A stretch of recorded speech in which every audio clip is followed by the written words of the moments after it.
muted. Yep. God damn it. There we go. Are we sure it's me with the audio issues? Yeah, right. So given her druthers, Vish has got her druthers on her. Given her druthers, Vish is always going to pick the Gogeta opening. So this is the way, right? That's just how it has to happen. So hey, Doc Dino, welcome back. Hi.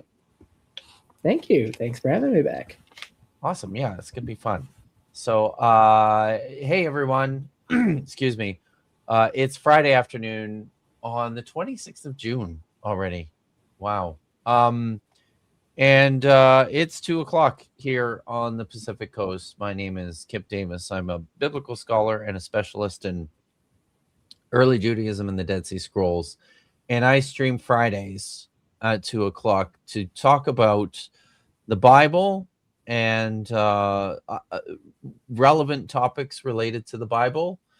And that's just what we like to do here. So welcome.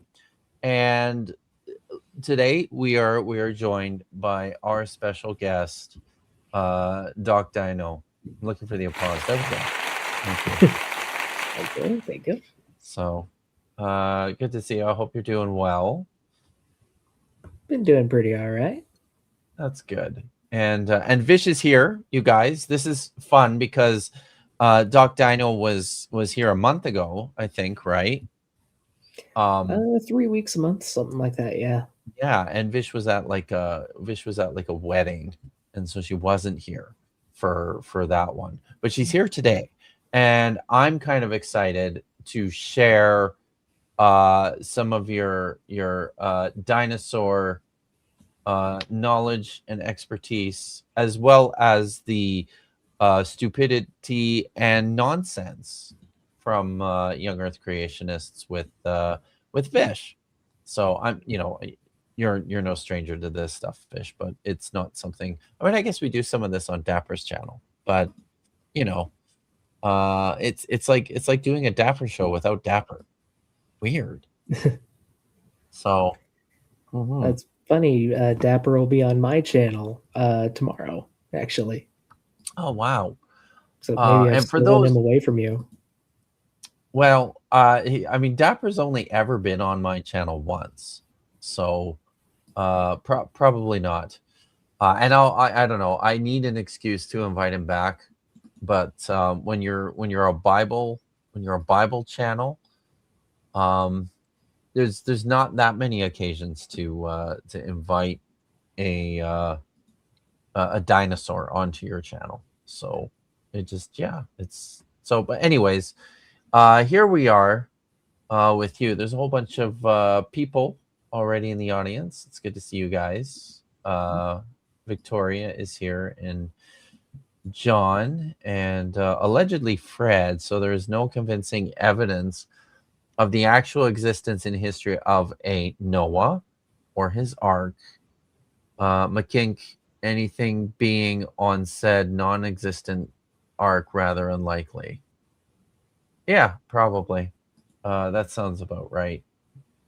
David Sinclair is here. So are dinosaurs kosher or not? We need to know whether to build the Ark for 14 brachiosaurs or just 2. Yeah, see, I mean, it's just it depends on, because there's just a very wide range of dinosaurs, and there are most dinosaurs are not.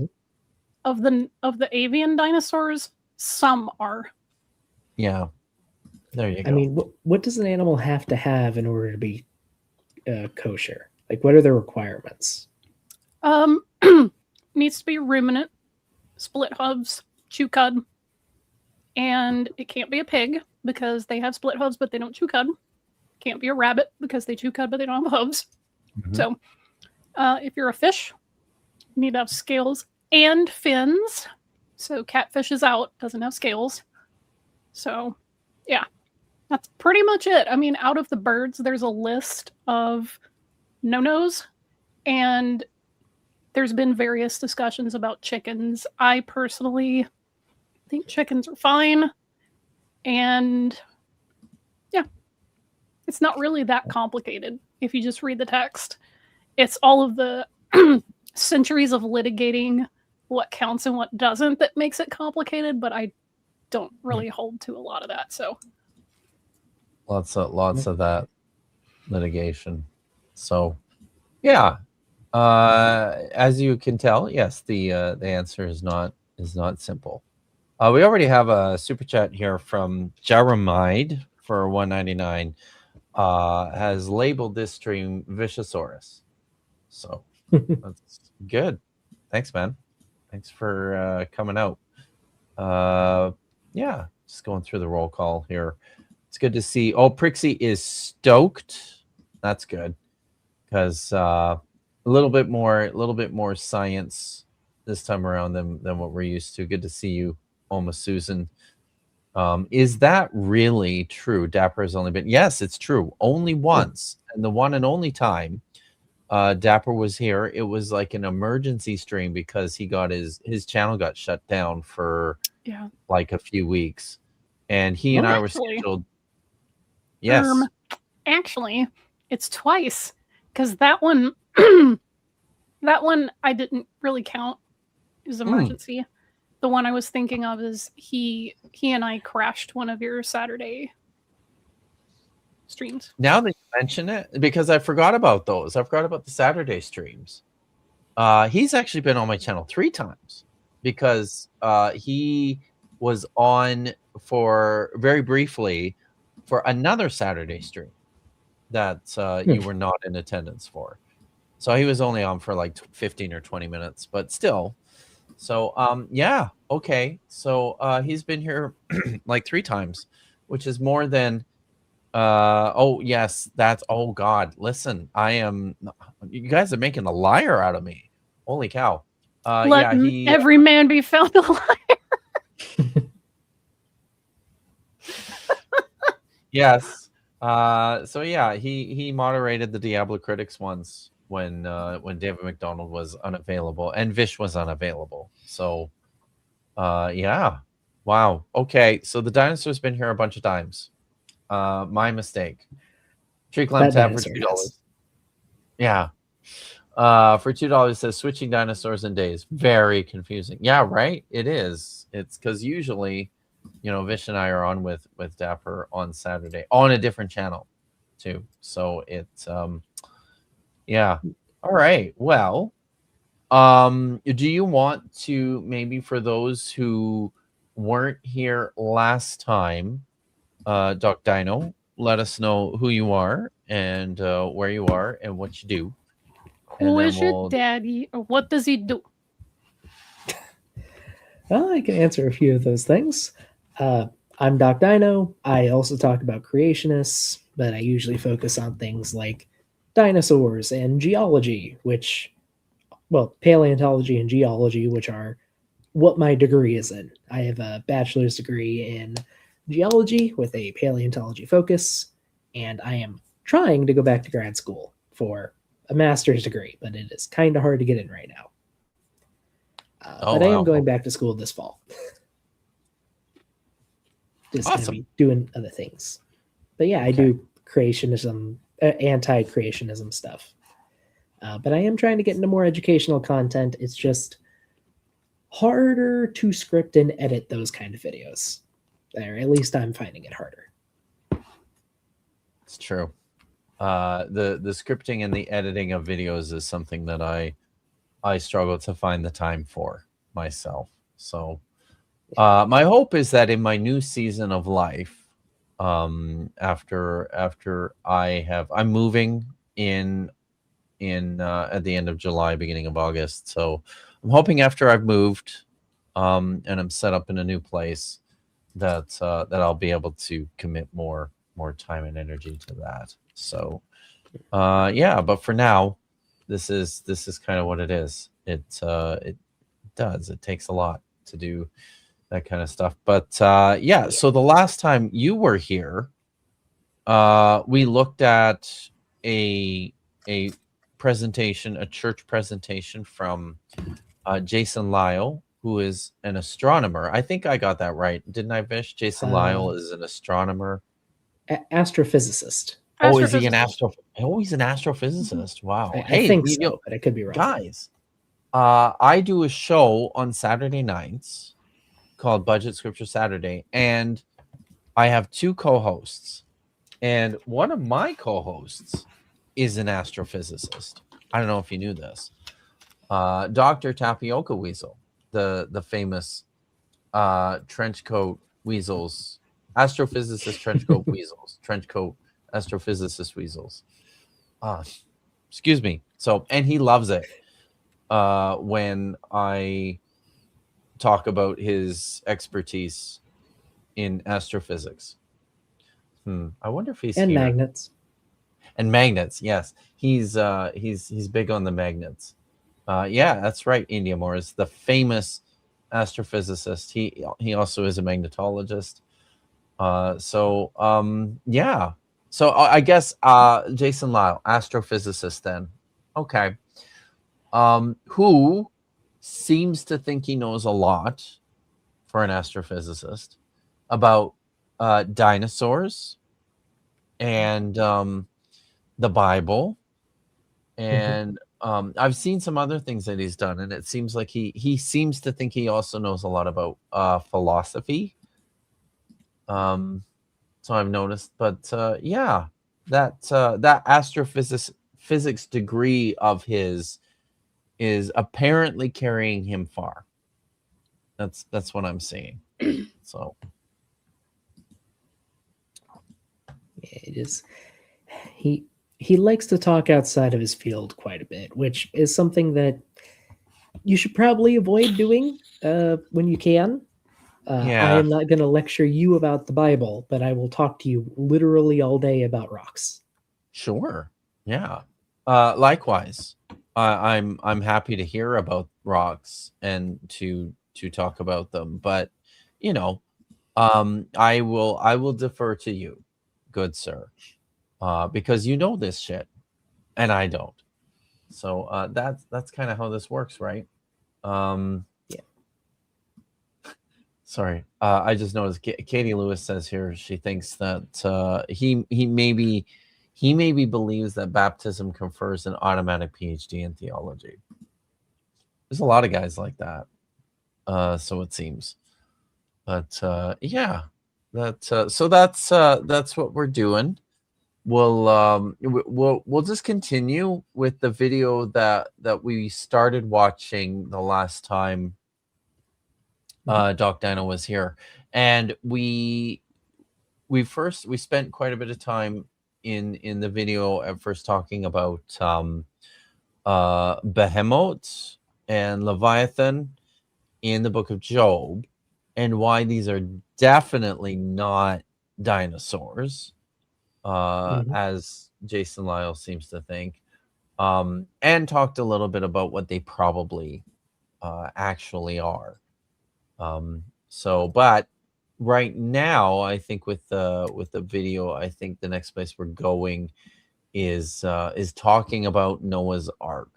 So, yeah, and and dinosaurs on Noah's Ark. So, I'm sure there's going to be lots of things that you'll have to share with us and teach us about, because I assume you know all about the dinosaurs that were on Noah's Ark.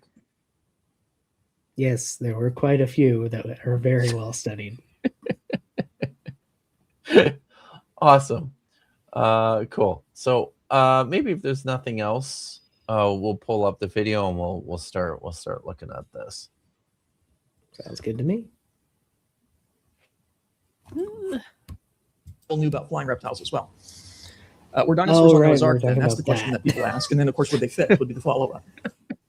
The flying serpents Genesis are 7? definitely pterosaurs. He actually talks at a reasonable pace. Does that mean we never can had to, leave it at watch it on regular normal. speed, or are we watching it on normal then today? I'm Nice. very glad, because most of the time people just take forever. Oh, that's me. Yeah, I do that. Yeah. It's Yeah, I do like too. these people are like Ents from Lord of the Rings. Yes. Yes. 8 and Guilty 9, as charged. right? Of clean animals and animals that are not clean and everything that creeps on the ground. Yeah, that would include dinosaurs, wouldn't it? They're part of everything that creeps on the ground. There went into the ark to Noah by twos, male and female, as God had commanded Noah. Yeah, they would have been on the ark. And this is where the critics really mock us, right? Because there's no way you can possibly get dinosaurs on board Noah's. Is that why? Is that why the critics mock you? Because the dinosaurs wouldn't fit on the ark? Is that the reason? I mean, I don't there's know. a few reasons. Did he steal this picture from Kent Hovind? It does This look looks very like a familiar. really doofy cartoon that you would use. Right? But this does remind me though. Maybe it's worthwhile. Because as he was talking about the text there in Genesis, it's 7, right?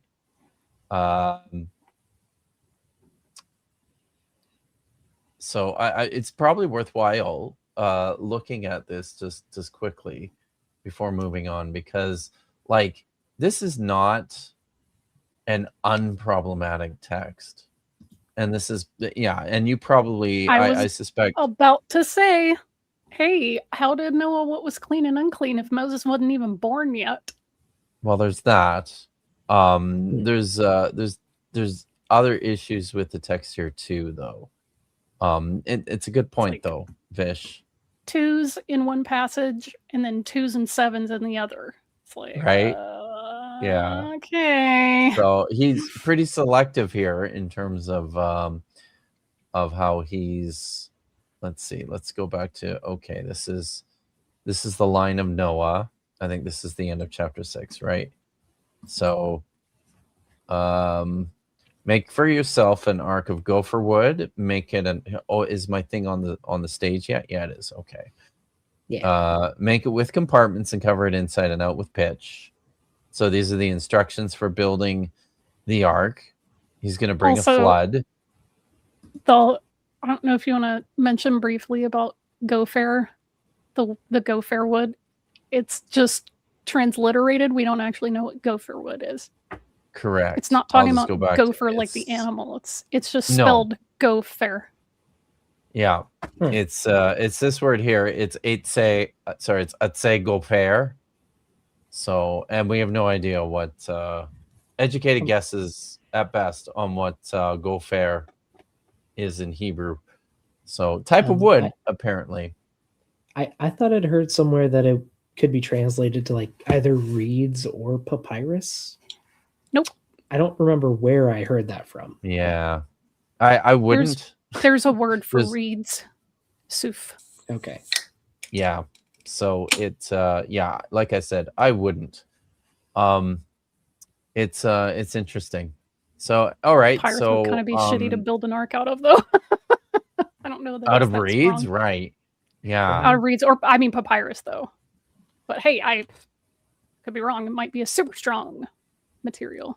Again, no idea where I heard that from, but I remember hearing it somewhere. Yeah. So here we have in chapter 6, verse 19, from all that lives of all flesh, you shall take 2 of each into the ark to keep alive with you. They shall be male and female.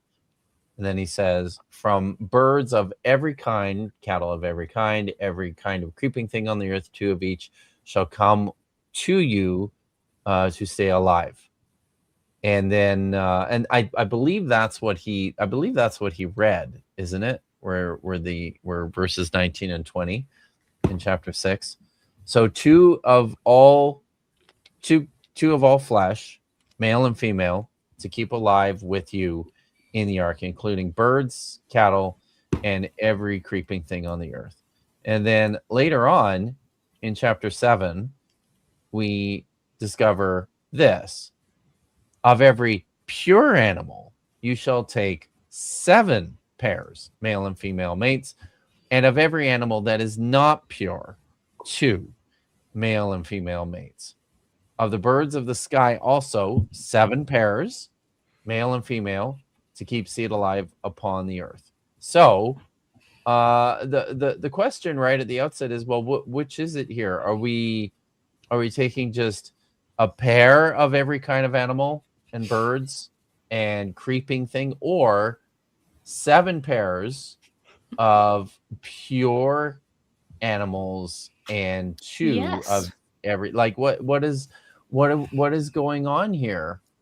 Interesting that Jason Lyle missed this little bit. So for those who are, Chapter go 7 ahead. feels like priestly source. Yeah, it does. So, can I ask, Yes. if I recall correctly, when the Bible refers to a bird, it includes bats, right? It basically just Mhm. means flying thing. Flying like thing, winged. yeah. Winged, So would it winged count? creature. So would it count So- pterosaurs as birds? If Birds. they ever this? saw one, yes. Well, Which they yes, but Because it's got But I- wings, I- flappy wings in it. but I'm going with like the young Earth creationist, understanding of like all the all the dinosaurs and things had to be on the ark because there are some massive pterosaurs. Yeah. There are a few that are literally the size of giraffes. hmm Not Yeah. sure you want 7 Wow. pairs of those on the ark. Yeah, that's the one from they discovered in South America, right? Has a really cool name. Don't tell me I used to know what this was off the top of my head. There's Ah. a few of them. The largest ones right now, it's either Quetzalcoatlus or That's it. Hatzegopteryx. Yeah, Quetzalcoatlus is Quetzalcoatlus. known from the southern U.S. Hatzegopteryx is from Romania, and there's a few others scattered all over the world. Oh, look at Look at that that- thing. Look at Wow. that big old boy. Yeah, that's life size. Yep. That's So That's, going by this- this, you'd need 7 Free pairs Yep. of these. No, duh, they took babies. They just put them in an Oh, the egg. babies. They took the little babies and eggs. That's how you do it. Babies with no parents to feed them, raise them, incubate. Oh, but all the- Nah, don't all need any of that. All the people, Mm. Vish, there was like 6 of them, 8 of them on the ark to do all. I mean, they were all there doing all the work. So it's fine. It's not an fine. HVAC system, obviously. Yeah. Are bats kosher? No. Okay. So wouldn't you only need 7 pairs if they were clean? Yeah, I mean, yeah. but still taking 2 of each type of bird in that classification. There's multiple types of Yeah. birds in that system. So So- I don't know if they're taking eggs, if they're taking little babies, whatever in their busted model. I mean, didn't the passage say they walk to the ark, so they can't be eggs? Hmm. Actually, yeah. I can't let wait me- to use that the next time someone starts quoting Kent Hovind. And Let I me mean, the double thing check is, that. even God, if- like, brought them or prompted them to go like get on the even boat. if they so- were babies on the ark, like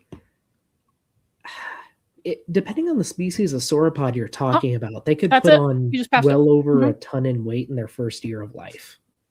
Yeah. Or like a massive, absurd amount of mass. Yeah, and they were on that boat for months and months, allegedly. Yeah. There you go. So yeah, it That's just says 2 by 2 they came to Noah, Mhm. to the ark, Into the male ark, and yeah. female, just Mhm. as God had commanded Noah. So that's they came to Noah. I mean, I guess somebody, if you're gonna be I guess somebody could say, well, it's very vague. It doesn't say how they came to Noah. It's vague when they need But- it to be and detailed when they need it to not be. It sure Yeah. is, right? Yeah, it's that's how this goes. So, but Mhm. all that to say, yeah, it's not just people aren't making fun of you just because dinosaurs are big. That's not- That's the only reason. that's Yeah. it. I mean, dinosaurs were huge after all. It's interesting to me, though, because it seems to me there's two questions you would have to ask in order to make this argument that you can't possibly get all the animals, including the dinosaurs, on board Noah's Ark. You'd have to know two things. First of all, how big was Noah's Ark? And then secondly, how many animals would have to go on board? And how much space would they take up? And the critics who say you can't possibly get all those dinosaurs on Noah's Ark, when I asked them that question, do you know how big Noah's Ark was? Not that Most of them big. can't answer it, despite the fact the Bible does give that information. And then I ask how many Oh my animals would have to God. go on board? Two of each Checkmate. kind, but how many is that? Is it 1,000? Is it 1,000,000? How do you know? You know what? They usually don't know that either. I say, yeah, I guess I don't know that, but I still think you can't get all those animals on board Noah's Ark. I will just, Folks, I'll that just is not point out a again. logical objection. I'll just point out again. 2 of every kind. If you're, depending on which source you're reading, or 2 of everything but clean animals, of which then you need 7 pairs. So like 14 Mhm. of each of the clean animals is so. Jason Lyle is being just very selective, just a very selective reader here. As But also he's like, did you know how big the ark was? I can name the dimensions. Checkmate, atheists. yeah, right. And he's going to be like, oh, it's this many cubits. And then if I have any cash near me, I would put $1 of US currency down on him immediately going into a headcanon about how big was the cubit. Because that's what Kent Hovind does. He's like, oh, well, there were giants on the earth in those days. That's So true. he thinks they had really extremely big cubits. And that's how he gets around not enough space. It's just headcanon. He just made it up. So I'm anxious to see if this guy does it as well. Because that's a very common tactic. Demonic cubit. Yeah, that's... we know how big the Egyptian cubit was. We know approximately how big the cubit was that people used. But, you need a big boat, so you got to have headcanon about big humans. Noah was a giant, allegedly. It's crazy. Yeah, I was going to say The didn't- idea that you can't possibly different fit an cultures unknown have number of animals on a different boat of sizes? unknown Sorry, size. hold on. That's not Vish. logical. Say what? didn't different cultures have different measurements of cubits too? Yeah, I think so, but it probably, I mean, from the perspective of the biblical author, it probably was the Egyptian cubit.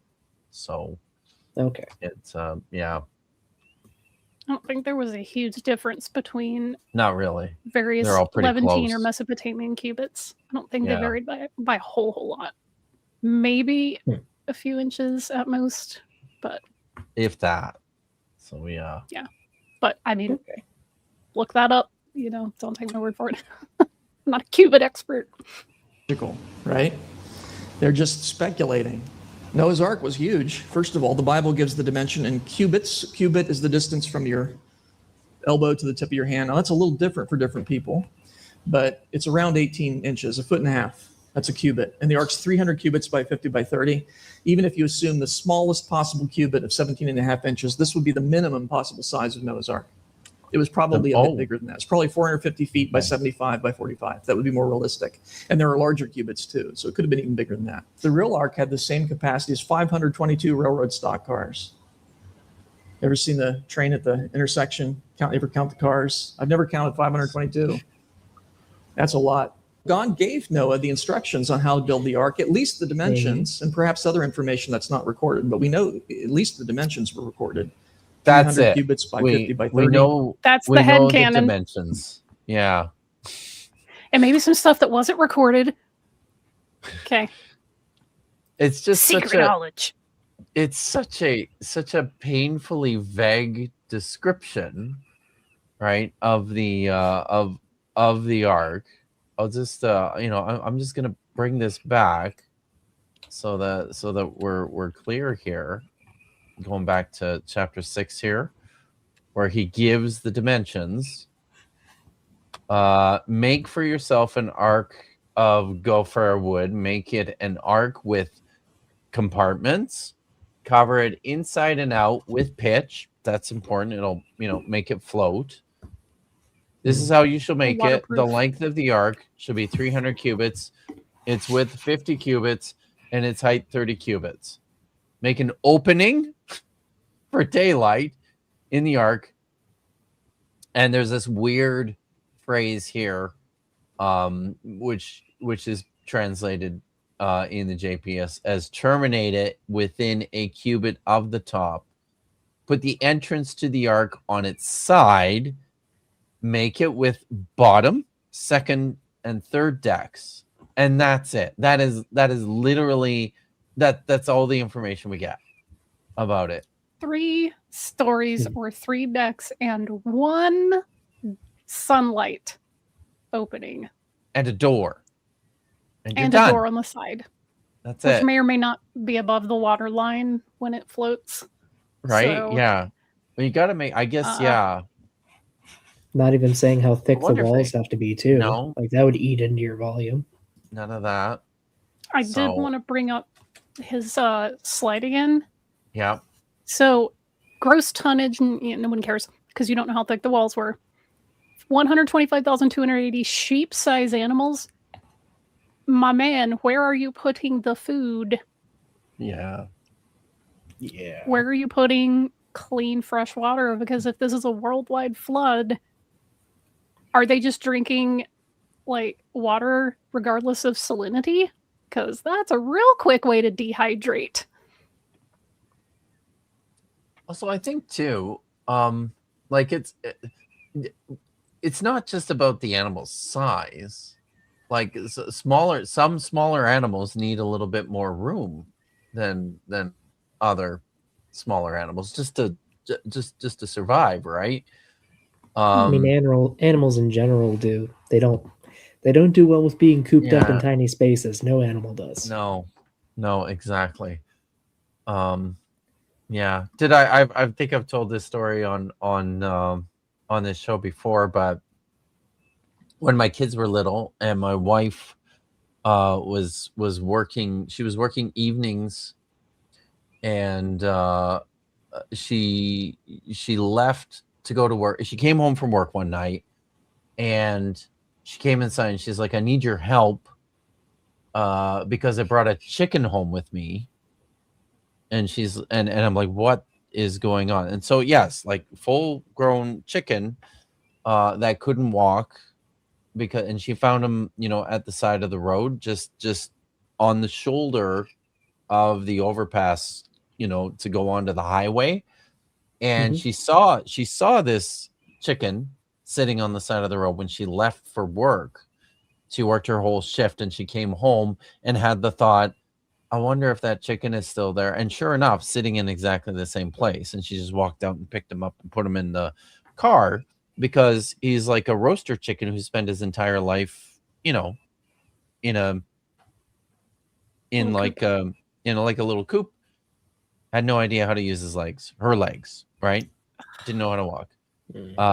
So yeah, learned how to walk and do chicken things over the course of the next several days or weeks when she was living with us. So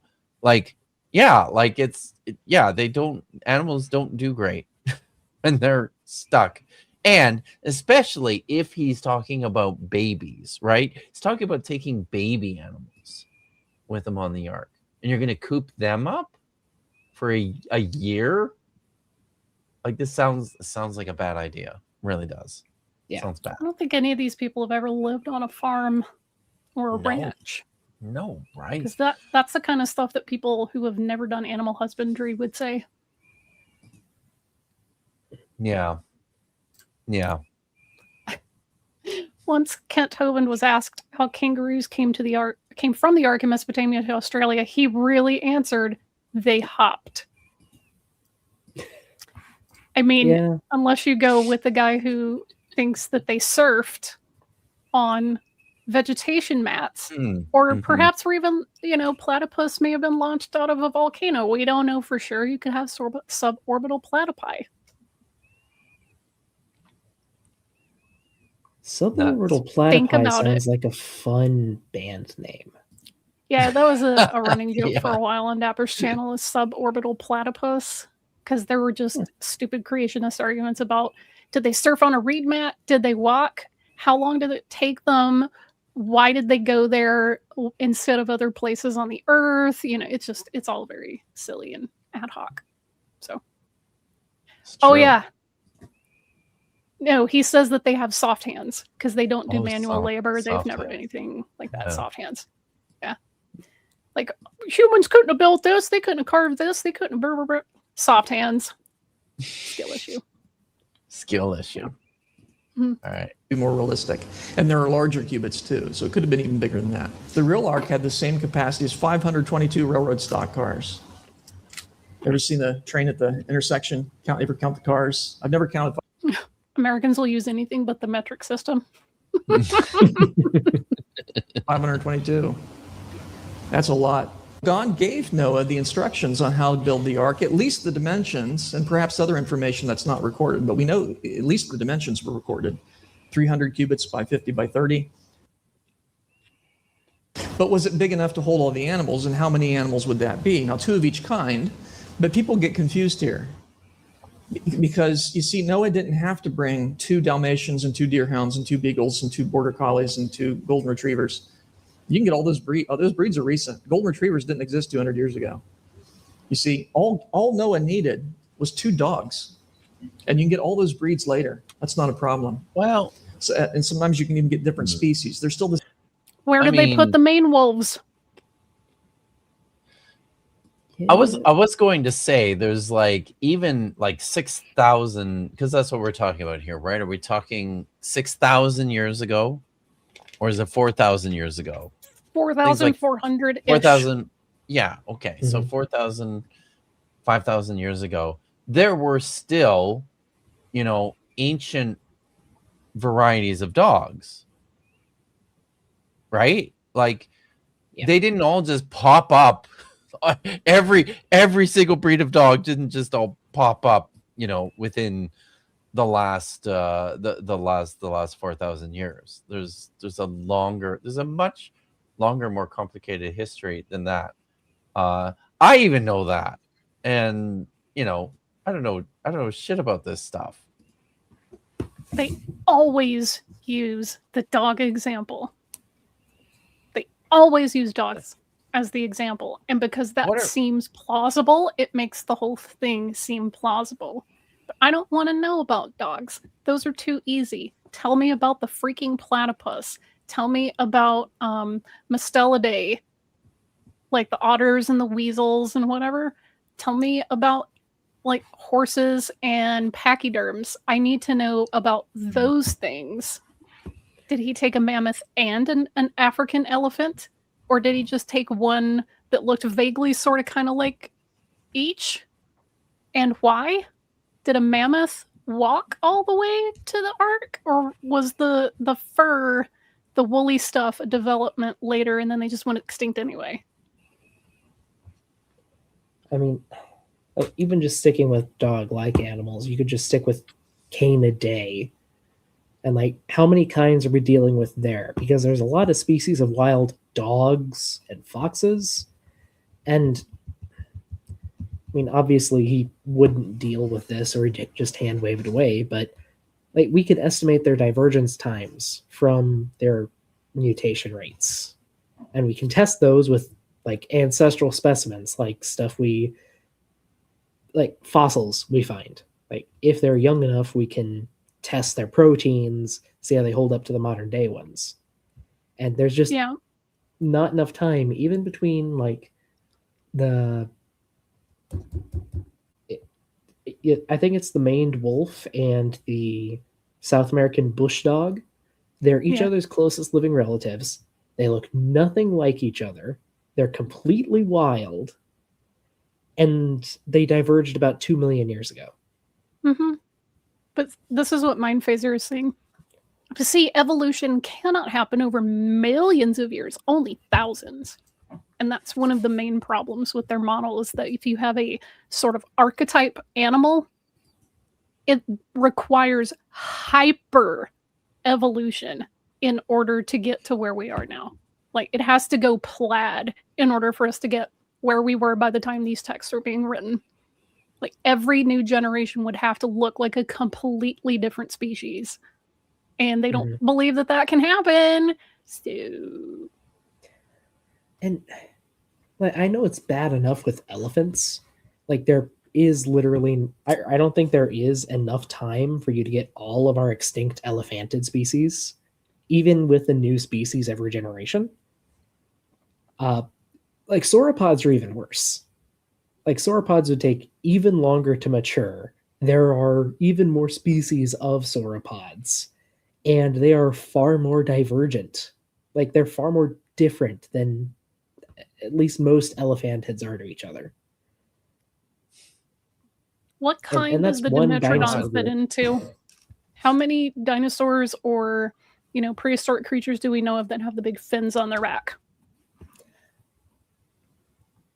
Okay, so that's a weird thing. That's evolved multiple times in a lot of different lineages. For some reason, a lot of animals get sails on their backs. Dimetrodon's a big example, but there are others from around the same time, like Edaphosaurus. There's an archosaur from the Triassic called Arizonasaurus. There's an amphibian that had it that I cannot remember off the top of my head. It's like this tiny, adorable frog-like thing with a sail. That's cool. Well, that sounds cute. Depending on how far you want to even stretch it, like, you could say there are mammals that have it, but in mammals they're usually covered in muscle. Like bison basically have a huge sail of vertebrae on their back. Okay, what's that amphibian thing? It's bothering me. Because I know what it is. Platyhystrix. Oh, okay. Wow. It's this tiny little frog-looking goober. God, with a sail. now I need someone to find a picture of this. They're very cool. Of this thing. I got it. Oh, cool. Yeah, let's see. Look at this dumb Look at little that doofus. dude. Oh, that's so cute. Look at that guy. Look at that dude. He's got his sail on his back looks like A shell. it looks like I used to have what do you call those fish? The great big things that sit on the bottom. Plecostomus. I used to have a couple of plecostomus fish, and they had the sails that they had on their backs look very much like that. That's super cool. Oh, but the thing is, it's not even the weirdest thing with like stuff on its back. Right. Here is Longasquama. This is Whoa. some kind of reptile What? from the Triassic. Wow. Those aren't bones. Like, they're analogous to scales. They're just super long. Interesting. We don't know Wow. why. What the heck? Animals are very weird. They are This looks very like strange. something out of Those a are weird. Spec Evo project. Yeah, It right. really What the does. heck? Wow. Oh. Yeah, so we need 2 of those, right? On the ark. Yeah, exactly. Yeah, So just two. They couldn't fly with those things, I think. Peacock lizard. Yes, exactly. So before we continue, there's another super chat here from Tree Clem Tad. What use has a god of an ark? No, the other kind. So thanks. Thanks, Dad. But Same kind. what use but is an you- ark speak- to a happens. non-believer? Is that So is that the we Kanye think the quote? two Okay, you're gonna have to like project a little because I didn't know at first you were talking. Oh, nothing. I was making a reference to a Kanye quote of all things, but we can skip it. Yeah, please. That guy kind of sucks anyway. Dogs on board Noah's Ark would have been kind of like the wolf variety. And then through selectively breeding them throughout history, you can end up with all kinds of varieties of dog. I know It's this just isn't that your field, easy. but just in case there are biologists in the chat, I want to know if you can get from what he just called a wolf to a maned wolf, which, by the way, isn't a wolf. It's just called that. My guess is no, but Not directly. I mean, it depends on what kind of wolf you're talking about, but no. like he just thinks everything that sort of kind of looks like a dog came from a prototypical wolf thing. And there are animals that look like dogs that are not descended from like wolves. So I mean, it's not hyenas. so bad. Yeah, exactly. Thank you. Mm. Ugh. It's the same with the dinosaurs. Because there are hundreds, probably over 1,000 now, dinosaur names. But a lot of those are the same kind. Consider No. the ceratopsian kind. Oh, So you have God, Triceratops, Eoceratops, Pachyrhinoceros, Torosaurus. No. These are probably all the same No. kind. are these? Yes, help us out. No. Help us out, Doc Dino. Gladly. Like so here's the thing. He's mixing up, I believe, he's mixing up families here. He's mixing up different families and different tribes. Also, a lot of these are weird. I'm not sure if they're stylized or AI generated, but they don't look right. Hmm. So within the group Ceratopsia, there are three main branches. There's the Leptoceratopsids, which are small. I see weird that. things. Yeah, he's kind of Yeah, in the middle Leptoceratops. on the left there. Leptoceratops. They're like goat, sheep-sized things that rarely get any horns, but they get these big old chompers, and they look gross. They're horrible, disgusting animals. And then the other ceratopsians are within their own group, Ceratopsidae, and they're split into the Chasmosaurines and Centrosaurines. Oh, I see There's a both bit of of- those on there too. There's a bit of There's overlap a- in how they look. But the Chasmosaurines typically have 3 horns and like a big frill. And the Centrosaurines typically have 1 or 2 horns and a smaller frill. Those are just rough guidelines. They're not always accurate. But there are at least 3 distinct groups.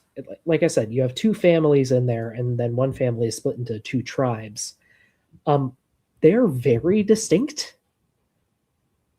Like very, very distinct. Hmm. Just you cannot get all of the Ceratopsian variation within a few thousand years. Probably even if you change species every generation. There's just too much different. Not only in head orientation, but there's differences in the bodies. Like there are distinct body types within Ceratopsidae. It's a mess. But they do look vaguely similar if you only look at the head and don't know what you're talking about. Oh, I see. This Right. guy doesn't. Ah. That's another thing is like the Leptoceratops. They were small, like sheep size, Yeah. right? Give or take. And from this diagram, you would think all of these are pretty big because dinosaurs are big, according to the young Earth creationist. And Or at least all relatively the same size. all relatively close. right? And Yeah. I can tell you mean- right now, having seen ceratopsian skulls in the LA museum, like Natural History Museum, some of those are taller than me. Like I'm I about think the 5'6" and it's like I those think- things are fucking huge. I think the record is 7 or 8 feet long for a Torosaurus skull up in the top right. Jeez. Yeah, that's I measuring had- from the Holy beak to the tip cow. of the frill. Yeah, and Holy like I had cow. no idea the scale of some of these because when you read them in the little picture books and all the other stuff, you don't really get a sense of it. And even with Jurassic Park, you're like, wow, that's pretty big. But some of the scales that I saw, I was like, oh wait, no, that's even bigger. This is crazy. So yeah, it feels Yeah, like that would be hang on, I got a useful visual. to know, right? Yeah. But That's why the, these guys are dishonest. the thing is, like within ceratopsians, yeah, you have the goat-sized animals, you have stuff the size of an elephant, God, eh? and then there's a whole slew Look at in that. between. Look at that dude. Wow.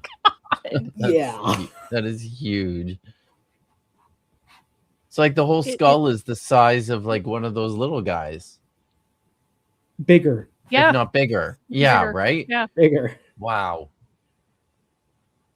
It's Oh, sorry. it's uncomfortable how big animals were and are. Yeah. But they weren't babies. Yeah, exactly. And- What would a baby look like for this? Because if you've ever seen like a newborn giraffe or a newborn elephant calf, they're big. They are born big born- already. So even if you're like, Aw. they took babies, they're not They like probably teeny grow tiny pocket size. pretty fast too, right? Like they're not going to be Um, the same size for the whole duration of the trip, I would think. Some animals Not all- mature not a little Depends. quicker, but it depends on the animal as to Yeah. like how their size increases I would over a year. I would have to look up. I would have to look at the exact growth rates. I know most dinosaurs would have grown to adulthood within 10 years. Most dinosaurs.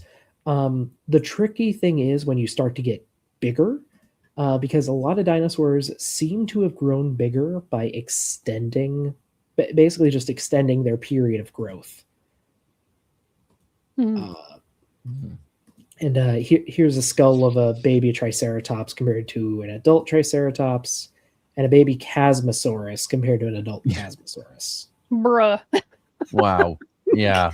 Can you translate that into freedom units so that people in the United States can get a sense So of this scale? one's about 25, 30 inches long, I think.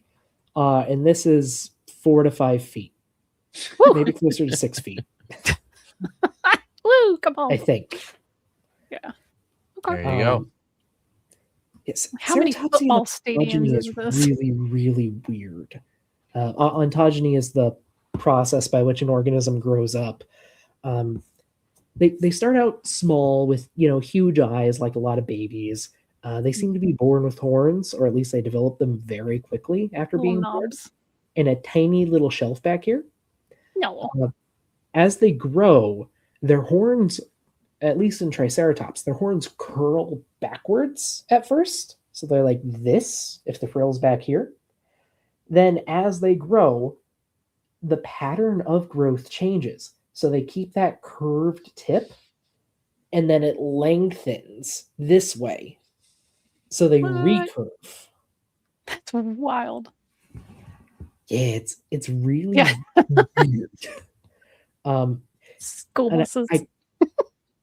I cannot give the name yet, but a friend of mine is actually doing his master's thesis, or he's like doing a publication on ceratopsian horns, like how they evolved and how they would have been used to fight. Cool. Yeah, I'm really excited. I really hope it gets published soon. Yeah, and this is the thing, like Just this the is just the head. That's Yeah. just the Mhm. head. Like if you have a 2.5 foot baby head, how much more is the body? And that's a baby. That's what they're like, oh, they're real babies. Again, some animals have huge babies. Like a baby elephant, it could just crush you if it wanted to. They're like big puppies. If they lay down on you, you're just trapped. So At birth, most large dinosaurs would have been about the size of a small dog. Like think a wiener dog. cute. Maybe a little bit bigger, depending on the exact breed. The thing is, they grow fast. Like I said, a lot of dinosaur species probably reached adulthood within 10 years, some within 8 years.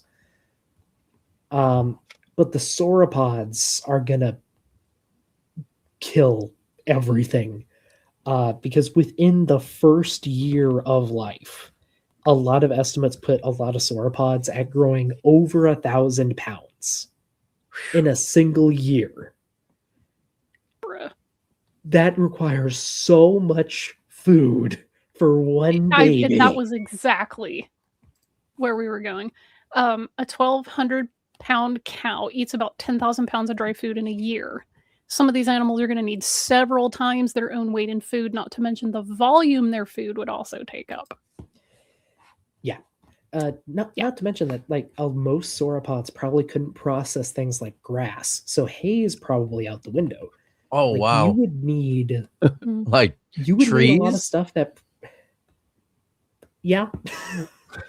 You just need to bring the whole tree with you, or figure out a way to. Yeah, I guess. Oh my gosh, I have it.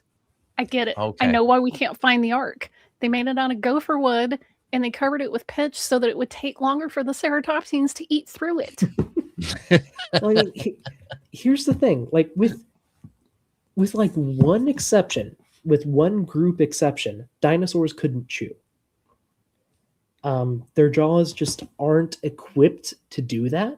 The only dinosaurs that could actually really chew are your duckbills. So they could probably handle hay okay. Everything else would be chopping and grinding up their food, in a single bite, and just wouldn't be able to mash and masticate grass. Yeah, because we do know that some sauropods ate some grass, but I can't imagine it was a huge part of their diet. But yeah, it's look at these heads right here. Notice the lack of teeth. Right. If you want animals to chew, they need some kind of something to help grind it down or whatever. That's the photo quality. There are teeth back here. They have toothless beaks, but they do have teeth. But ceratopsian teeth are designed to chop. Oh, okay. Yeah, here's... Let me get a visual. Okay, Google, come on. The T-Rex ate watermelons. Yeah, right. Oh, here we go. Yeah. Oh, cool. Oh, interesting. Yeah. There's a Triceratops. Oh, yeah, those are choppy. Those are not grindy. Yeah. Yeah. Yeah. Yeah. Yeah. Okay. All right. Well, let's see what other nonsense before he comes up with. Continue, we've got India Moore's 175 for 499 says, so when does the plot of The Land Before Time occur canonically in the Bible? This is one of these parts where you just have to kind of mash it into the space. I guess you pick a gap. I guess you do that. Gap theory, but for Land Before Time. That's it. Yes. Oh, God. Yeah. Okay. Okay, they're all what we call the ceratopsian kind. Think of these as different breeds of dog. And you can get those through. We understand enough about genetics to know how it's possible to get these different varieties. It's not a problem. It's not evolution. It's just who was variation selectively breeding This is evolution. This is hyper evolution, my guy. Dinotopia is not a documentary. I'm sorry. I wish it was. Harness the power of Dino Riders. Yeah, the Land Before Time source. There you go. That's right. So although there are hundreds and hundreds of dinosaur names, we think there's only about 60 dinosaur kinds. Okay. 60 that God created that are genetically unique, that are not related to other kinds. Okay. And so how many dinosaurs would have been on board Noah's Ark? 120. Uh-huh. Give or take. And estimates have been done. John Woodmarappy did a study where he calculated the approximate number of animals that would have to go on Noah's Ark. And he's making some assumptions about what level. Famous scientist John Woodmarappy. famous paleontologist John Woodmore-Appy. Yeah, what field is he in? He was a biblical scholar, I believe. I think it was Interesting. theology. Also- He was a theologian. These numbers are cute. I want to see the work. How did he get there? Yeah, Show me your right. work. Yeah. Also, what are you counting as a bird versus a reptile? Because birds are Mhm, 'cause reptiles. birds are reptiles. Mm. Yes. Well, the kind And this- lines up at, but he's being generous to the critics. And this would be the sort of the larger estimate. Mammals, a lot of mammals on board Noah's Ark. And they take up quite a bit of space. Birds, a lot of birds, but they don't take up very much space. Reptiles, including the dinosaurs. I noticed one category that is quite obviously missing here. Not the placentals, the marsupials. Every mean, marsupial. I'm guessing they would be subsumed into mammals. The Guessing. non-placental But mammals. how? Is that, yeah. Yeah, like again, marsupials, they have their own little like thing for a reason because they're not perfect mammals. They're definitely not reptiles, and they're not birds. But also, wait, is 4,602 a multiple of 7? It is I'm not. not- So the I'm math's wrong. Yeah. oh well, not- those are just types. just- Those are yes. types of animal. That's not No, number. I think the this total is number of individuals. animals. I think this is supposed to I be don't think individuals. those are individuals, but I don't know. You know what? Let me rewind it and see how he explains this real quick. Maybe I missed something. Where he calculated the approximate number of animals that would have to go Okay, on so Noah's this is a Ark. total. And he's making some assumptions about what level the kind lines up at, but he's being generous to the critics. And this would be the Okay, so they just need to be divisible by 2. So, at minimum. Yeah. Mm. Some birds would be 7, not all of them, and only some mammals would qualify as clean. But not all of when them. we checked the Bible earlier, it said like you had to bring 7 I guess 7 7 pairs of birds, clean never mind. animals. So, like for instance, Pairs. sheep or Pairs. goats. Yeah, Right. 7 but it was pairs. 7 14. pairs of birds too. Yes. yeah. So, like you would have 14 sheep, for instance, 14 ducks or turtle doves, Well, maybe. So, 4,602 is not divisible by 14 either. So well, this is counting both clean and not clean animals. So there are 'cause clean there's birds and clean unclean birds. yeah, clean birds and unclean birds too, and you only have to bring 7 So- pairs of the clean okay. ones. So, Uh-huh. but I mean, it raises a good point in that he's assuming that when you add the clean and the unclean birds and mammals, you're going to end up with a number that's divisible by 2, which isn't necessarily the case, right? Yeah. Oh wait, no, it would be because it's yeah, okay, so because they're pairs, that's true. Well, they're pairs, Yeah, so so- they have to be Yeah, divisible that in would 2. be. You're right. Yeah. Okay, never mind. But yeah, I'm sure they didn't factor that in. I need that. I need that Ooh. in my mouth. That barbecue pulled lamb. sort of the larger Give me estimate. some. Mammals, Now a craving lot a of gyro. mammals on board Noah's Ark. And they take up quite a bit of space. Birds, a lot of birds, but they don't take up very much space. Reptiles, including the dinosaurs, 3,724, give or take. The number of animals on board Noah's Ark would have been less than 16,000. Just so that gives you kind of a feel for it. No. And people say, yes, but the dinosaurs were so big. Some dinosaurs were big. Some dinosaurs never got No. bigger than a dog. Is it just Some me, dinosaurs, like little Compsognathus, never got bigger. or is it just me, or does 16,000 animals seem like an A awful lot. lot, even for the boat of the dimensions that he has proposed? Feels like a lot, doesn't it? A little bit. Hmm. I mean, what Again, were I the wanna rough see this guy's work. dimensions he said before? Like 470 feet. Yeah, Yeah, by, it's over 400 feet yeah. long. How wide was it? It's like 70 feet wide, 75 feet Okay. wide, 3 decks. So it's about Remember 2149? 33,000 square feet per level times 3 levels. for just under it is. 100,000 square feet. Oh, okay. There it is, Oh, yeah. never mind. My numbers are too high. Oh, 437 times 72.92. Okay, equals that times 3. Okay, we're at about 95,000 square feet. But also, this is not taking into account the thickness of the walls, which we don't know.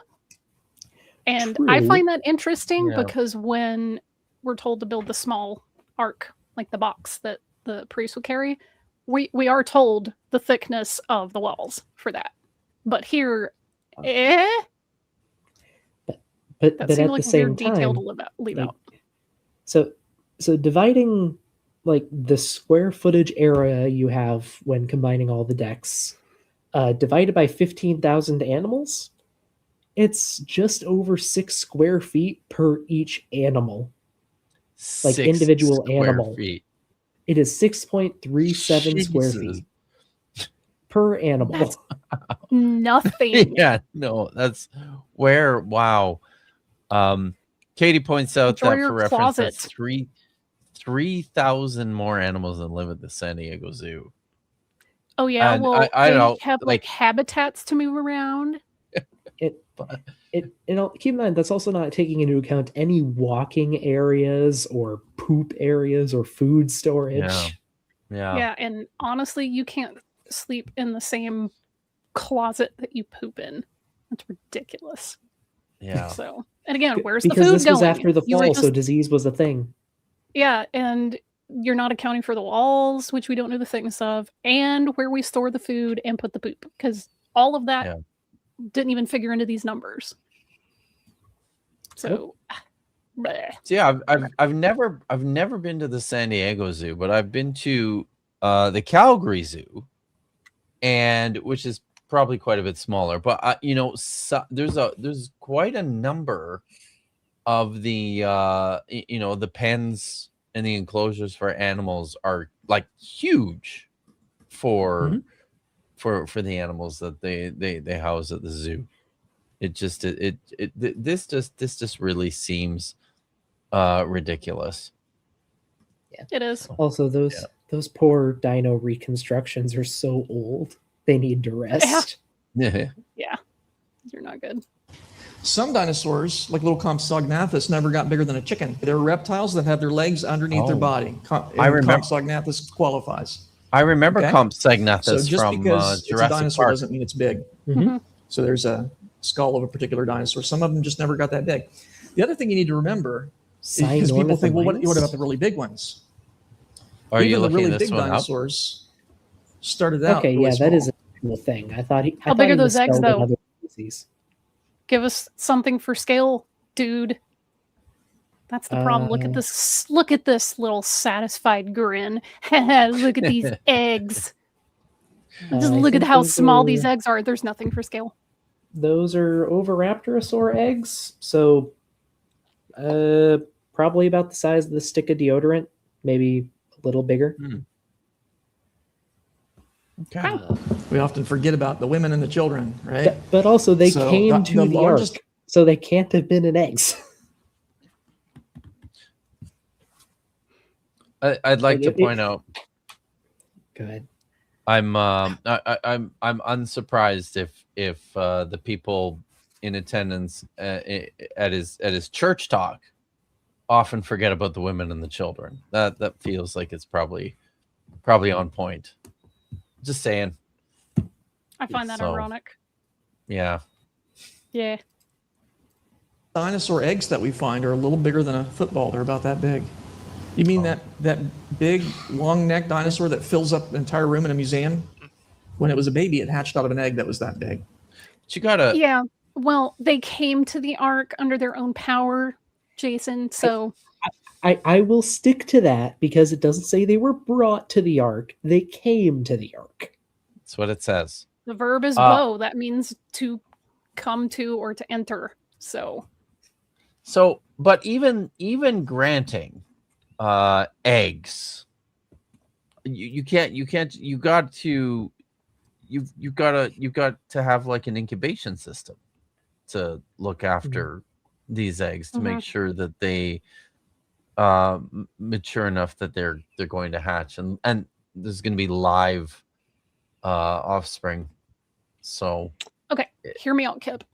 What Okay. if you have two at least moderately grown animals? okay, They walk into the ark, they lay their eggs, and then they just dip right out. Or they die in the middle of the flood, so you just eat them. oh, okay, Hmm. got it. There you go. I see. Or just feed and eat them and feed them to the rest of the Why not? yeah. Okay. So, It's not any more ridiculous, is it? so my problem with that is that I'm like bullshitting. a This is sexually not meant to be taken mature serious. titanosaur. I This is know not you meant to are, be taken seriously. but, No. but like a sexually mature titanosaur, even like at the smaller end, is not gonna fit.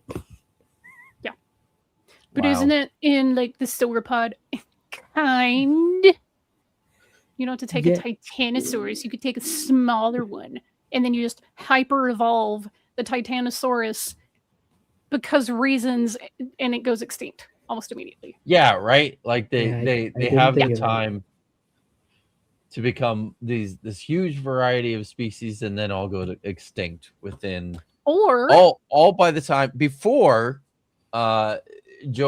before they finish writing the book of Job. or maybe God just picked his favorite sauropod and went, yeah, I mean it's cool the rest of you around, but like, sorry. What I want to know GG. is why didn't the Egyptians have a Spinosaurus hieroglyphic? It's like you're not gonna miss that animal.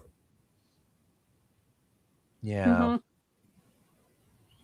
Oh, you know, don't worry about it.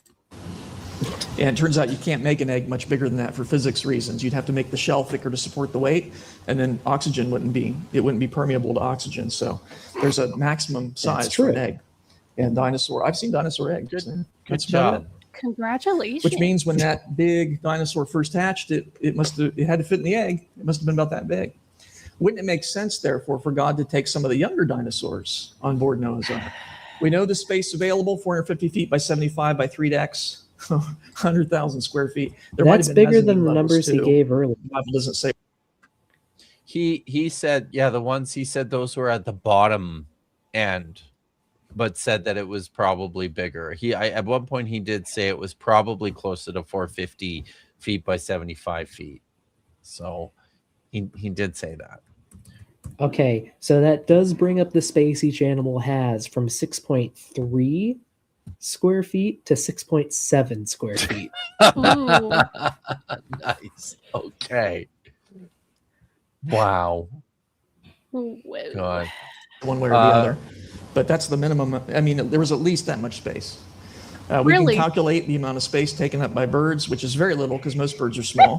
Mammals take. Oh, Did okay. you notice that Wow. he's doing this in percentages and not like feet? Yeah, that feels. Yeah, that feels. Like he's doing, oh, the birds take up a combined 2,621 square feet. Yeah, it's only 2%. Mammals take up 29,000 some odd square feet. How much is that per animal again? He's just giving you the percentage of the total. 6.7 you know? square Yeah. feet. Yeah, it's like, oh, okay, dude. They don't think through this. No, Crazy. I mean, Okay. that's Take up most all the of them space are because there's done. the I think most that of comes them. out to like about And by the way, 4 not all square mammals feet are on per. board Noah's Ark. Whales What are was that? mammals that What are was on that, board Noah's Dino? Ark, right? Dino? Not land. I think that comes out to like 4 square feet per mammal, less than a square foot per bird, closer to half a square foot, and like 3-ish Wow. square feet for reptiles for each reptile. Or God. no, that's closer to 5 square feet per each reptile. Reptiles get the most space per individual, I think. Well, Before you hit play, Metal Geeky Platypus Librarian says, "Wait, only engineers can be experts in evolution." Yes, so we've learned. And Tree Climb Tad for $5 says, "I already said it, but you are forgetting the testimony of Sheldon from US Acres. Eggs can locomote in fiction. Hmm. I haven't read, so that's fun to know. That's fun to learn. Thank you. Templar Warden for $5 New Zealand dollars says, I do never see them address the diversification and genetic entropy occurring between the garden and the flood. Nope. Yeah, these Nope. sorts of things just don't happen. All right. Thanks, everyone. Because they're not land animals. The reptiles, including the dinosaurs, take up less than 16% of the space for a grand total of 46.8%. Was there room on Noah's Ark for the dinosaurs? Yes. No. Yes. No. And that's a generous upper limit. Some estimates have it closer to 30%. And since there's 3 decks, that would mean you could put all the animals on one deck. That would leave a deck for Noah's sons to play football and a deck for Noah and his sons to play shuffleboard. So there you go. Puzzle But, pieces. yeah, so there's no doubt that when we do the math, and by the way, and If you make enough folksy comparisons, people believe you more. It's true. They played football. They could have a whole deck. Where are they putting the food and how are they getting rid of the waste? And they need water to drink. Yeah, quite a bit we have of a water. few youngsters here. Because sometimes youngsters, right, in the math class, when am I ever going to use this stuff? Here you go, right? The reason I can answer the critic is because I can do basic math. Boy, that's just the saddest. That's the saddest. I repeat, a So maximum pleased of with himself. 6.75 square feet per animal. I can Yeah. do basic math. The astrophysicist can do basic math here. How much food is each animal eating proportionally to their body weight? Again, where are you getting rid of the waste? Why is there only one opening for sunlight, not ventilation, crucially? Basic math. Stay inside your field, guy. But the saddest part about this is his message to the kids. I know you hate math, but stick with it because you too could, use these skills to calculate the amount of space required on Noah's Ark for the storage of animals and food. It's very important stuff that you need to know. This is as useful and real as calculating the number of miles that the Fellowship walked. Mm-hmm. I mean, which members of the Fellowship? Because they took different routes. True. Like I said, this is that useful and it is as real as that, which is to say, not at all. Okay. Yeah, seriously. Yeah. It's good to see you, How Brentley. smart he is. Yeah. So crazy. I can do basic math. Yeah. And the reason that they are making conjectures and ignorance is because they haven't bothered to do math. Either they can or they haven't bothered to do it. So there is a Conjectures purpose. of in this. ignorance, huh? Did dinosaurs survive the flood? As kinds, yeah. Every kind Oh, what is survived that the flood T-Rex? because there were Oh, representatives God. on That board is Noah's Ark of It's that kind. awful. Now, granted, the flood wiped out almost everything, but there were representatives. I know these are just artist representations, but who broke that T-Rex wrist? God, it looks like a pug. And he thinks that whoever this artist is thinks that cheetahs, which are very derived cat kinds, he thinks cheetahs were getting on the ark. I mean, artists might be too generous. Like considering how AI friendly creationists are, I wouldn't be surprised if this was. But the That's fair. quality just is too bad to tell. Ugh. This is Seems possible. embarrassing. Kinds on the ark that got off and reproduced. Given that dinosaurs, therefore, at least some of them continued to live after the flood for a while, would we expect to find legends of people encountering these creatures? Do we? Hmm. Yeah. No. Now, they're not going to be called dinosaurs. That's a modern word, right? 1841 by Richard Owen, who was a creationist, by the way. But we do find legends of dragons. And if you think about what a dragon is, it's basically the old word that would have been used for anything resembling a dinosaur. It really would have been. Yeah, There's the because legend of Saint. yeah, Yeah, they didn't have giant monitor lizards anywhere or giant snakes or anything to compare it to. It had to be a dragon. or Mhm. imaginations. Yeah. It's just that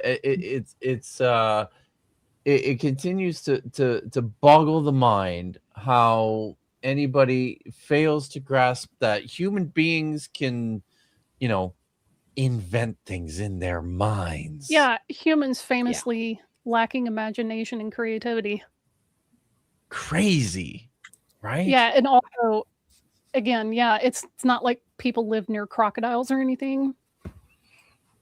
It's fine. It's not like they have George and for the dragon. The thousands of legend was years. that there was this town being I- victimized by a what- dragon what that was eating their always- lives. What was that? What always gets me is when creationists try to assign particular legends to specific dinosaur species. Because, Oh, God, it's always so Well, horrible. buckle up, because I think he does some of that Oh. coming here. Okay. The legend says the people were about to sacrifice a young lady to this dragon, hoping it would leave them alone. St. George rides in on his horse and kills the dragon, preaches Christianity. Many people convert. Yeah, so Sounds that like a- definitely wasn't the point of the story, was it? No, And everyone clapped. everyone clapped. Yeah, And everyone converted. Also, I said everyone clapped, and my D&D dice just fell off my table. What'd you It's roll? a- I guess my room It's a clapped. sign. Yeah. That's not in the Bible. We don't know for sure that that's the case, but it could have happened just like that. So Could Why have not? happened just it's like certainly that, a huh? possibility. Good. Marco Polo in 1271 reported that Chinese royal chariots were occasionally pulled by dragons. He got this. This is from Ken Owen. I've seen Ken Owen use this exact it? art. That's Yes. wow. Also, I love that he's like, oh yeah, dragons definitely pulled these chariots. Not a decoration, not costumes for like horses or any other animal. It was dragons. I mean, I'm just he trying to said figure it. out what so- those are. Pardon? I'm just trying to figure out what those are. In terms of what kind of dinosaurs those could be. Yeah, Yeah. I could think of a few possibilities, but I don't think any of them are known from China. Oh, that doesn't matter to them. Oh yeah, no, it doesn't matter. True. Oh, wait. I think we got it. They were stored as animal crackers. Nailed it. Isn't that interesting? There are lots of legends in China of dragons. You'll find it depicted on their pottery and things like that. So, Again. and we have, Humans as a make up matter of for it. record, in the year 1611, the Chinese emperor appointed the position of royal dragon feeder. We know from the Oh. paperwork there was a job where your job was to feed the dragons, Wow. which makes me think they probably had some. In fact, Makes you think. the records indicate that wealthy people, a lot of times, that they would have their own dragons because they were very rare at this time, and so only the wealthy could. Yeah, do we have any See- evidence of that? Do we have skeletons? Famously. Do we have hides? Do we have ground up bones? Do we have any bones? I mean, interestingly, like there has been a practice in Chinese medicine to grind up fossils and like Oh, yeah. consume them. Mhm. Hate it. Hate it so Yeah, much, I mean, but it's a thing. It was like people in the 19th century with mummies. They're like, let's grind them up and make medicine out of it. Stop! Stop So- destroying yeah, history. Famously, you guys, I'm not a historian, but I'm like historian adjacent. I do, some overlap. And one thing that I have learned is that famously, and this is one of the first things they teach you, whenever anybody in time immemorial wrote something down, it's a thing that actually happened, and they As actually, written. everything written down must correspond to something that's totally real. That's just the rules. It's when you're doing history, that's how you do it. It happened as written. As written. is the Mhm. that's the history rule. That's the. I'm just kidding, you guys. Please don't clip that. It's Yeah, it's like terms and conditions may apply, because once you start noticing that lots of Mesopotamian cultures had flood legends, because you live between rivers and rivers flood sometimes. Mhm. Oh, well, no. They just copied the Bible one, even though we know objectively that those stories were older. So, yeah, those didn't happen as written. They were just copying, you guys. But Chinese legends of dragons totes happened. Like, we don't have bridles or anything, but like a guy said it, so I don't know what to tell you. Afford them. So there is a city in France that was renamed in the honor of the killing of a dragon there. Oh.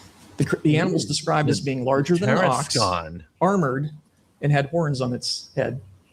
Oh. Isn't that interesting? And that looks like maybe one of the ceratopsian kinds. Like So, what else has horns on its head? A rhino? Oh. Yeah. or very big cow. Just putting that out there.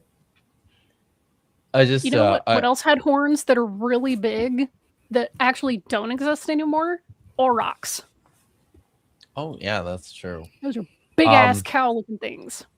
I just think it's important to read this chat in memory of poor deviant outcast. Yeah. I'm drawing a zombie right now. Maybe I shouldn't finish. Well, rest in peace, deviant Rip. outcast. We will be missed. Fun fact, just reading from Wikipedia here, and he gave a very brief explanation of the Tarrasque's appearance. It's been described in multiple ways. Would you like to hear some of them? Oh yes. Sure. The beast has a lion-like head, a body protected by a turtle-like carapace, 6 feet with bear-like claws, a serpent's tail, and a poisonous breath.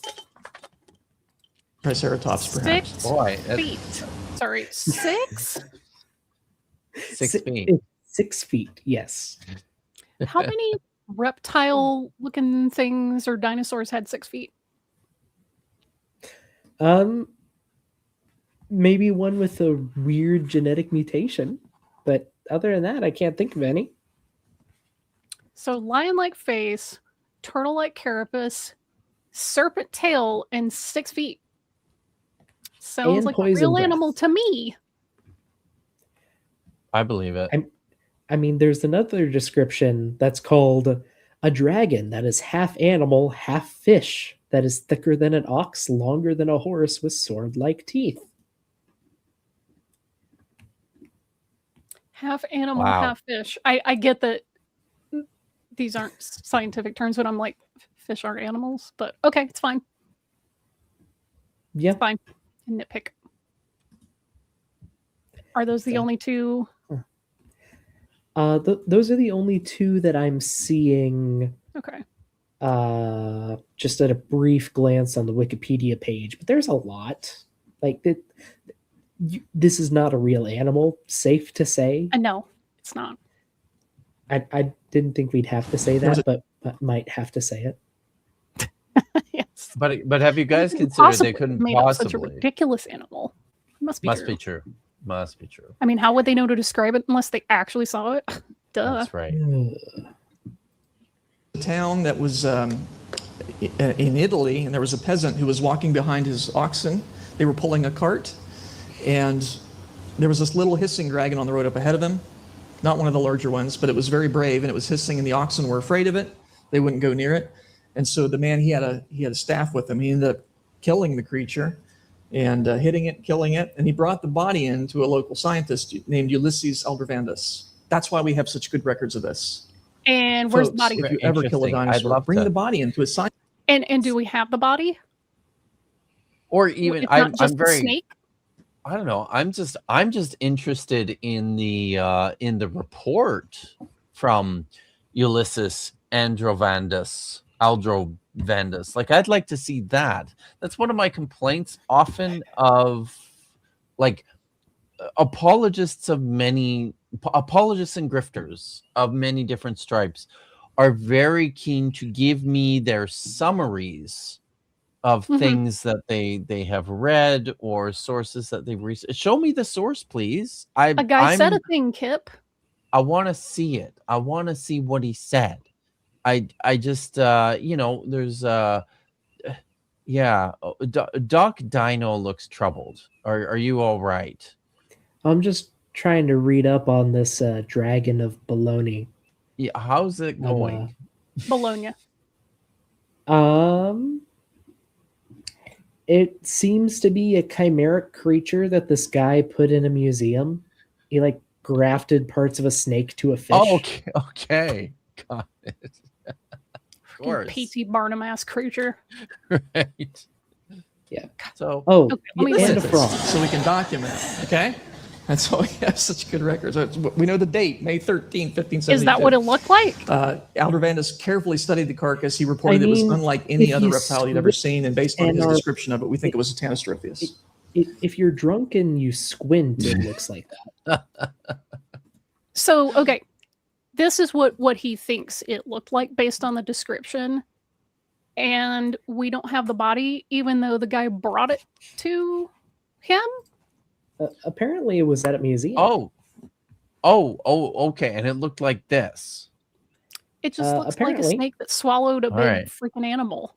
Kind of does. And also I mean, with this doesn't- feet for some reason. This doesn't really look like any actual dinosaur, does it? I mean, No. I mean, to be fair, think it's Tanistropheus isn't a dinosaur either, but it's just. Ugh. It's the guy just saw a big ass snake. The snake No, may it- have just eaten something and was in the process of digesting it. I think the feet are fake. I mean, If So, somebody wants to like provide the at body, least according to what I'm reading, like from different places, it looks like this guy had like a curiosity museum. oh, Like, God. what's that P.T. Barnum attraction, Stranger Than Life, or whatever it is? Yeah, like the Um, the mermaid. And Yeah, like the mermaid. monkey. Like it's fish just like weird body. taxidermy shit.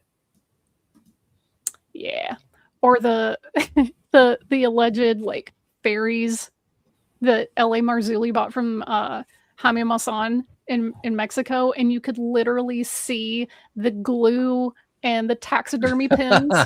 nice. And they had Nice. mounted some of the limbs on backwards or upside down. It was just so pathetic. He spent thousands of dollars on it. He's so dumb. Well, you know what? If somebody, I support it because it's L.A. Mazzulli, and somebody extracted thousands of dollars from him for their local economy. Good job. I'm Jaime okay Maussan with is a that. grifter, but it's like, okay, whatever. I do have to, because Lil has used her member for 13 months has used her member chat, and I should probably do this properly here. Hey buddy, I just need to give the abomination a couple of treats here. We'll put that down so you can see. There he is. You see him? There he is. Puppy. Go back. We'll give you one more. You want another one? Here you go. Crunch, crunch, crunch. Good. crunch, crunch. Oh, holy cow! There's actually a paleontological publication on this. Oh on this wow, topic. Like, there's a paper on this. that's awesome. Please share the link. They're in the just chat. taxidermy shit. I love this. Incredible. This is specifically I talking wanna about some send dragons this- with wings. I want to That send this to Lyle and just be like, yo, did you read this Aldrovandi had. paper? There you go. I glanced over it, and Phil Center is Excellent. an actual paleontologist. So Please put the link to That's this in the chat. That is Please, awesome. please. Right now I before I will- forget. I will send it to you now. Fabulous. Oh, Fabulous. well, if my browser would let me copy the. Oh. The wings well, are the let me copy pectoral the- fin. let me get this. This is great. Uh, This is amazing. where is it? There. We're gonna have to send. Copy link. We're gonna have to send Jason Lyle this paper. Oh look, somebody wrote a scientific paper. An actual There you go. paleontologist wrote an actual paper on this thing. You gotta read it. Yep. Okay, that is amazing. So it's very, very specific. Very Flying specific. reptiles. The Greek historian Herodotus, who confirmed some of the events of the Old Testament, he Oh no. he'd heard of Did this he, though? place in Arabia where there were these flying reptiles, and he wanted to learn about these. And so when he went there, he found a valley full of dead flying reptiles. Kind of interesting. We think Oh from no the no no no no description. no no no no no no no. He found a bunch of bones and he called them flying serpents. Okay, he didn't see them alive flying around anywhere. He found skeletons. Went, "Huh, that kind of looks like a flying serpent." That makes sense to me. But then Oh, again, you know, ancient people can't lie. So I'm just trying to think. I wonder if This chat. I think There you go. I might actually have some of the stuff from Herodotus here. Ooh. Press play though. We think it's a Rhamphorhynchus. There are different types of flying reptiles. There were ones that were the big pterodactyloids that had the incredibly long wingspan, and they had a very small tail. Rhamphorhynchoids were the opposite. They were small and had a long tail, and we think these are Rhamphorhynchus. Perhaps Rhamphorhynchus Really? scapognathus, which is they had a crest on their head. Anyway, he says, when I arrived there, I saw innumerable bones and backbones of serpents, many heaps of backbones, etc. He says, winged serpents are said to fly from Arabia at the beginning. Note how he said he found bones and backbones. He doesn't say he found wing bones. Mhm. He did not Well, say that. well, it's said by whom that they're winged serpents. Oh, well, it's said that Sasquatch is real. It's said that Mothman was sighted several times in Point Pleasant, West Virginia. It's said that the Jersey Devil is real. Okay, people can say anything. Prove it. Yeah. Of spring, making for Egypt, but the ibis birds encountered the invaders in this pass and killed them. He also reports that the Egyptians worshipped the ibis birds for doing them the favor of killing these nuisance flying reptiles, these flying serpents, because according to these other records, they were poisonous. So if they would bite you and you'd get sick. So they were the Famously, serpents never poisonous. He means venomous. Yeah. I think there are a couple species of snake that are poisonous. They're probably very brightly colored. Could be. I've noticed that's a trend in the animal kingdom. If it's super, super bright and garishly colored, that usually means don't bother me. I will kill you. Mhm. So, you know. Okay. Egyptians were grateful Oh. to the ibis birds for eliminating So- this threat. Did you find it? I did. So it's Awesome. all right. So this is from book 2. Do you have something you want to pull up? Because I can. Yeah. So this is actually this is another creationist source, but Ooh. yeah, but one that has a little bit more detail. Let's see. It's that one. So here we go. So here we are. There is a place in Arabia situated very near the city of Buto, to which I went on hearing of some winged serpents. And when I arrived there, I saw bones and spines of serpents in such quantities as it would be impossible to describe. It is reported that at the beginning of the spring, winged serpents fly from Arabia towards Egypt, but that ibises, a sort of bird, meet them at the pass and do not allow the serpents to go by, but kill them. The form of the serpent is like that of a water snake, but he has wings without feathers and as like as possible to the wings of a bat. So there you go. I mean, this was within written history. Where are the bones? Where are the hieroglyphs and the art? We have no idea. Now, I mean, it seems likely that he found like an area with a whole bunch of bones lying around. That seems like I could buy that. Yeah. Like a bunch Yeah. of animal bones kicking around. So, you know. It's just, I love these. Like, y'all, I found so many bones. Bones everywhere. Spine bones. Just so Flying many of them. serpents. Yeah. I can't even tell you. And he doesn't mention the wing bones. It's like spines and bones, but Yeah. But like I heard a rumor that like flying serpents are here, and they told me this whole story. Like people wouldn't lie to me, obviously. Right. Totally. People don't have totally local legends or anything. No, Nah, not at all. that's not. And when they do, you just you find whatever you can to make it fit, right? Oh yeah, It's got to be this, obviously. Yeah. obviously. So like Paul Right. Bunyan was one of the Nephilim. Obviously, only a Nephilim could like do all the big stuff and have like Big Blue and whatever. So yeah, duh. Mhm. Say the serpents are like water snakes. Their wings are not feathered, but very like the wings of a bat. So he's going out of his way to say this isn't a bird. It's not something Okay. with feathers on it. It's a I serpent. didn't say it was a reptile. bird. Yeah, but also like pterosaurs don't have bat-like wings. Is the thing. Oh, No, they don't. interesting. They do not. Their wings are structured completely differently if you actually look at them for more than a minute. Yeah, but bats Herodotus, he was have like, 5 spindly fingers that are like there's like a web and bones that go through it. It's very homologous to like our like arms and stuff. But yeah, pteranodon or pterodactyls, they didn't have that. It was like one long pointy finger looking bone type thing and like Yep. a membrane, right? Yep, I got a diagram here. Oh, sweet. Ooh, Here we go. nice. Hang on. Let me put it up. Yeah. So Oh. bird, bat, and Herodotus also pterosaur described wings. the acephaloi headless men with faces on their torsos. It's Krang. Freaking Herodotus saw Krang. This is here we great. go.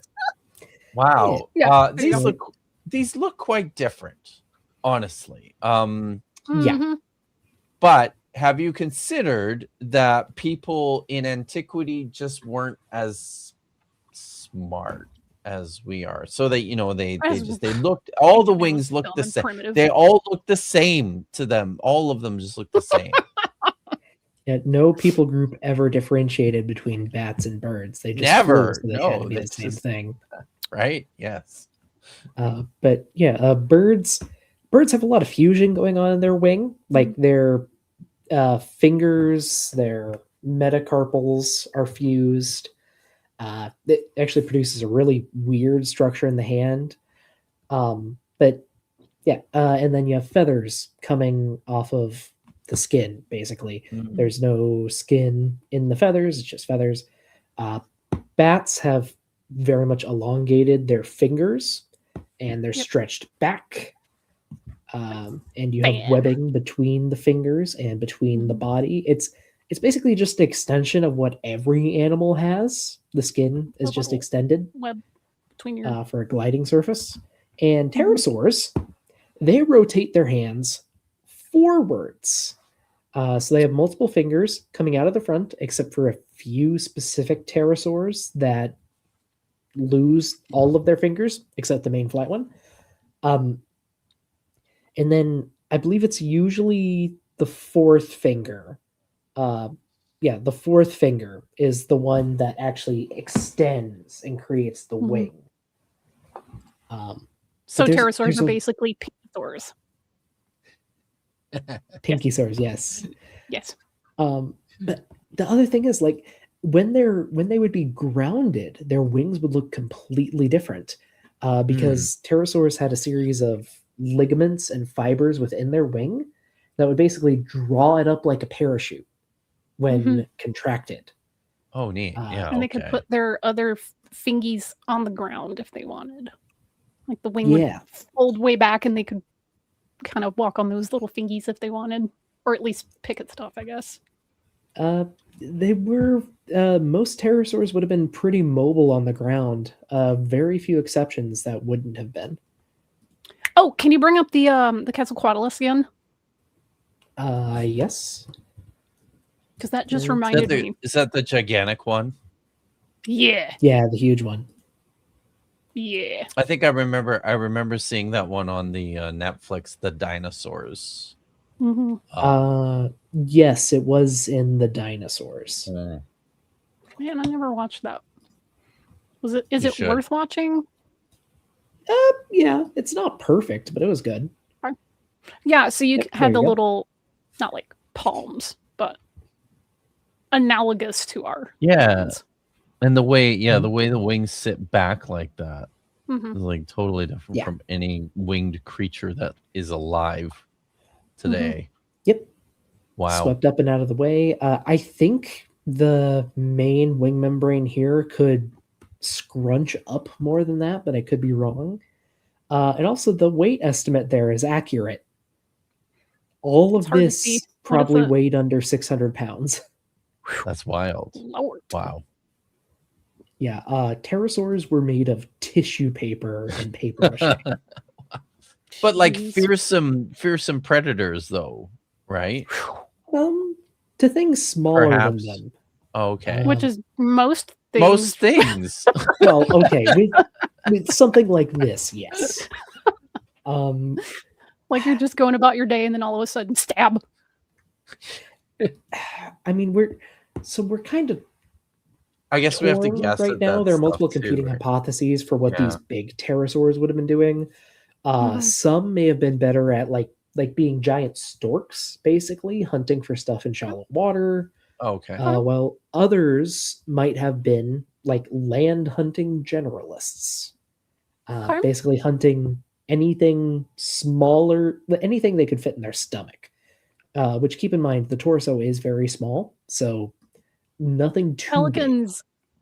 If you've ever seen Yeah. pelicans, Yeah, they Yeah. will try to eat everything and they do not care if it fits or not. They're going to try. I mean, like a pelican, except that this thing could gallop like a giraffe.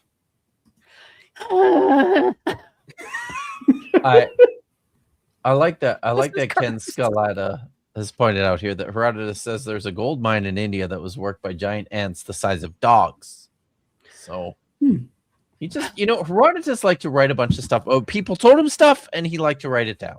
That's how he worked. Well, I mean, if he described flying serpents and then he also described, giant ants the size of what, dogs or pigs or whatever, well, Sure. obviously they existed.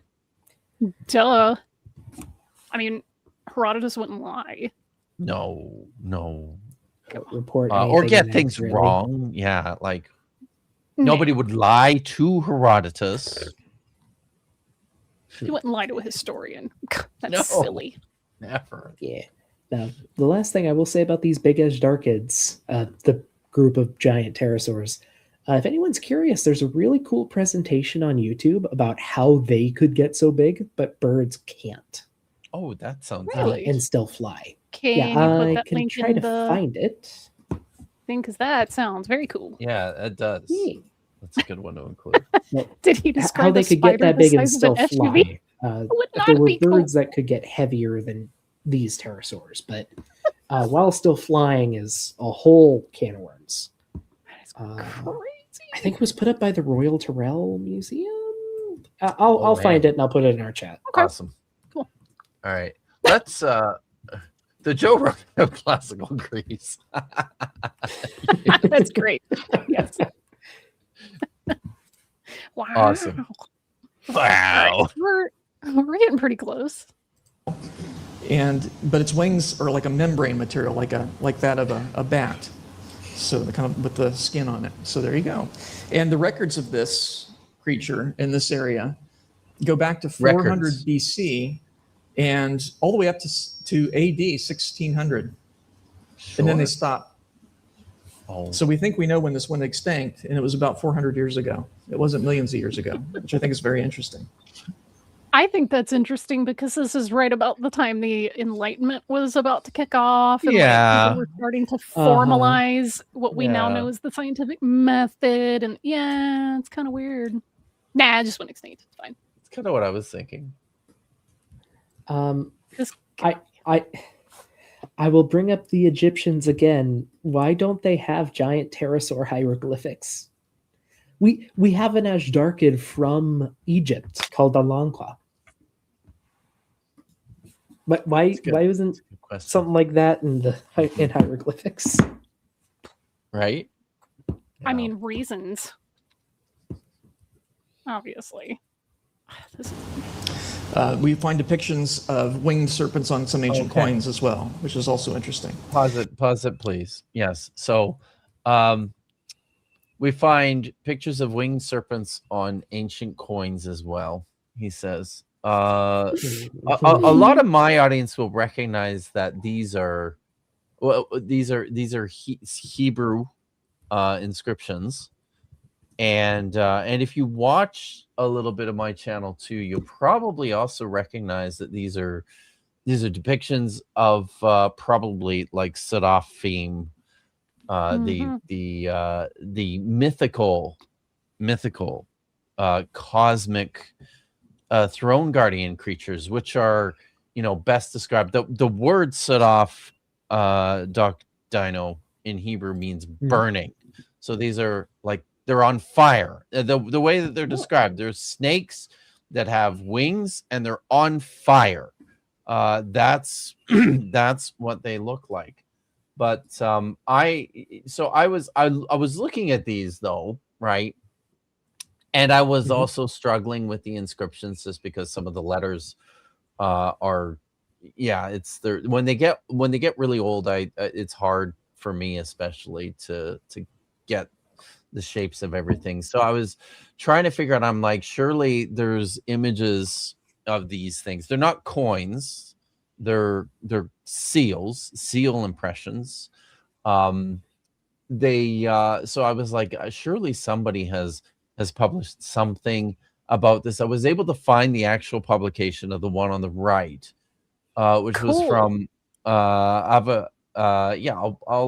let's see, let's bring that one up. So Very cool. It was from in like the 1980s. Let's put that down, and I will share my screen here. So the one on the right was written up by Naaman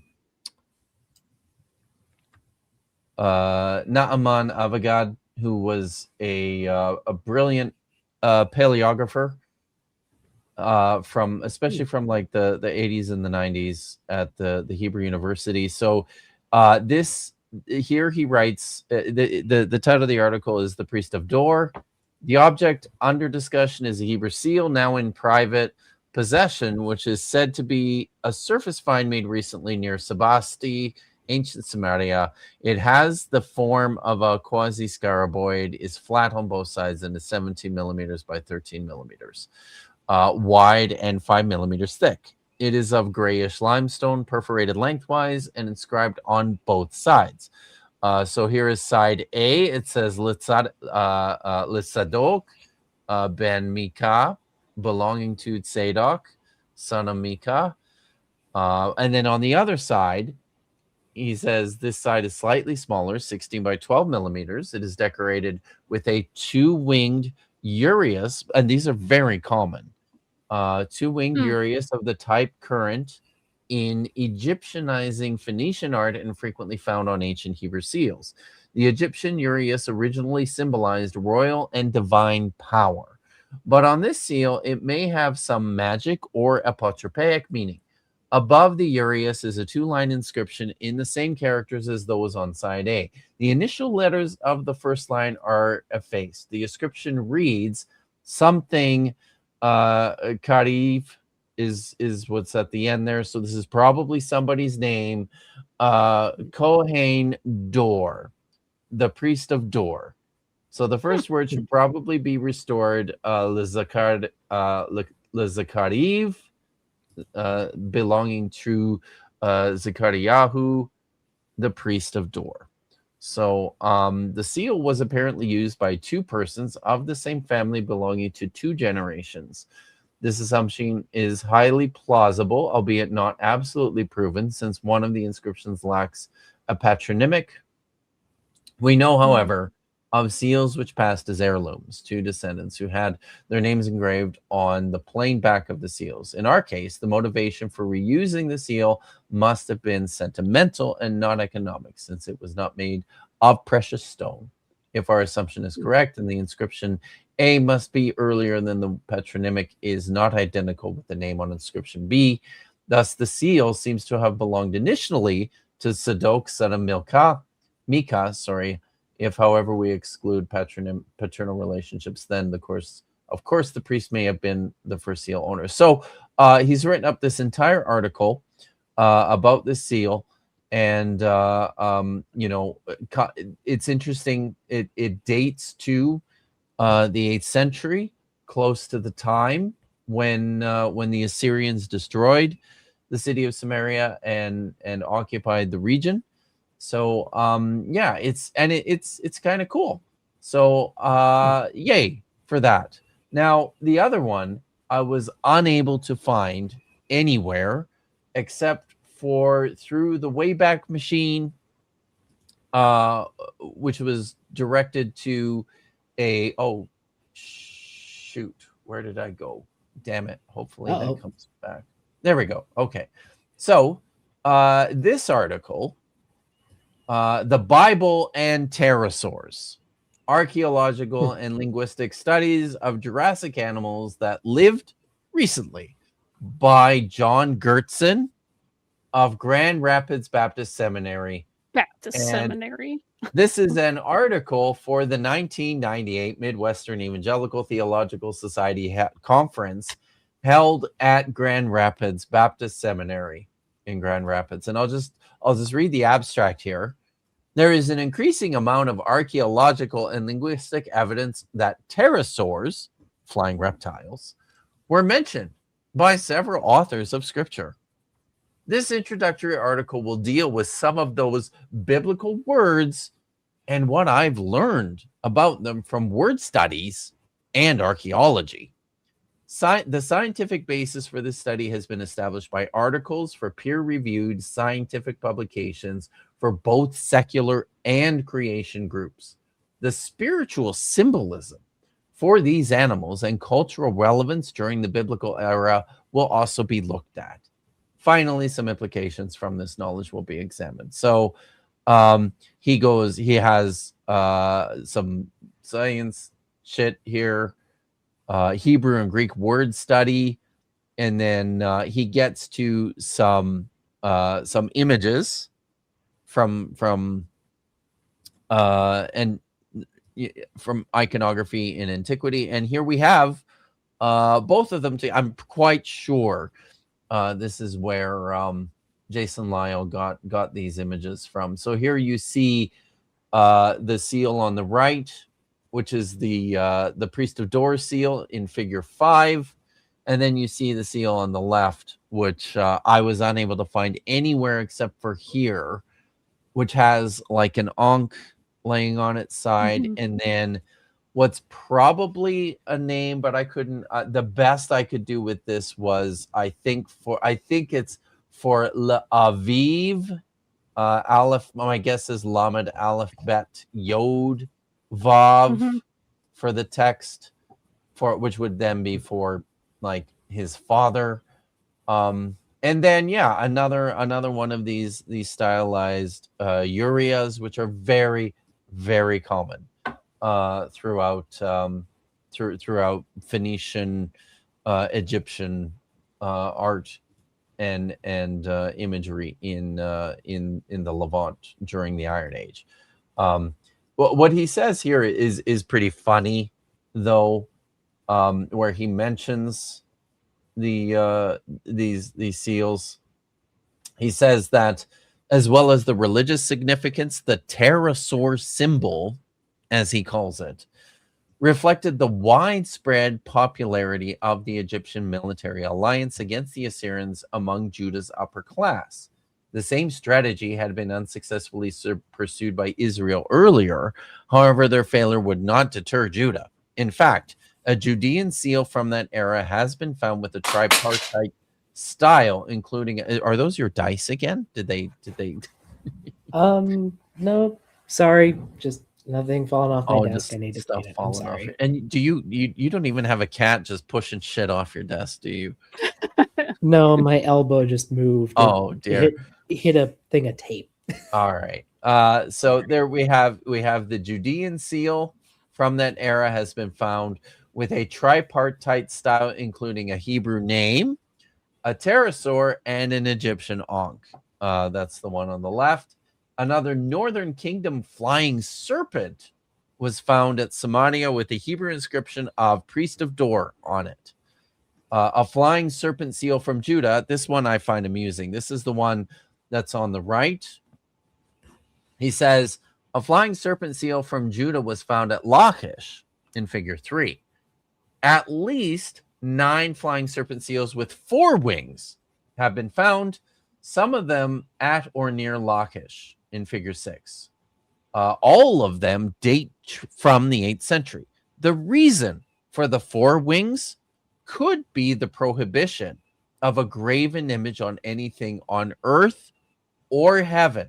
The earthly animal had 2 wings, and the heavenly angel had 6. However, But this one has nothing 4. is known with 4 wings, so we're okay drawing the 4-winged one because because of the rules. So yeah, there we go. I don't know. I thought that was fun, but yeah.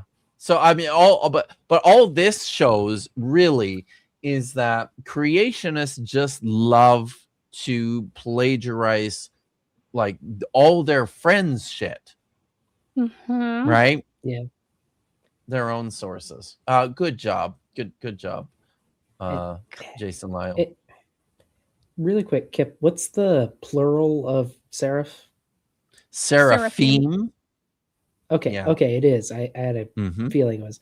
So, one, like you explained earlier, these are seraphim drawn here. Mhm.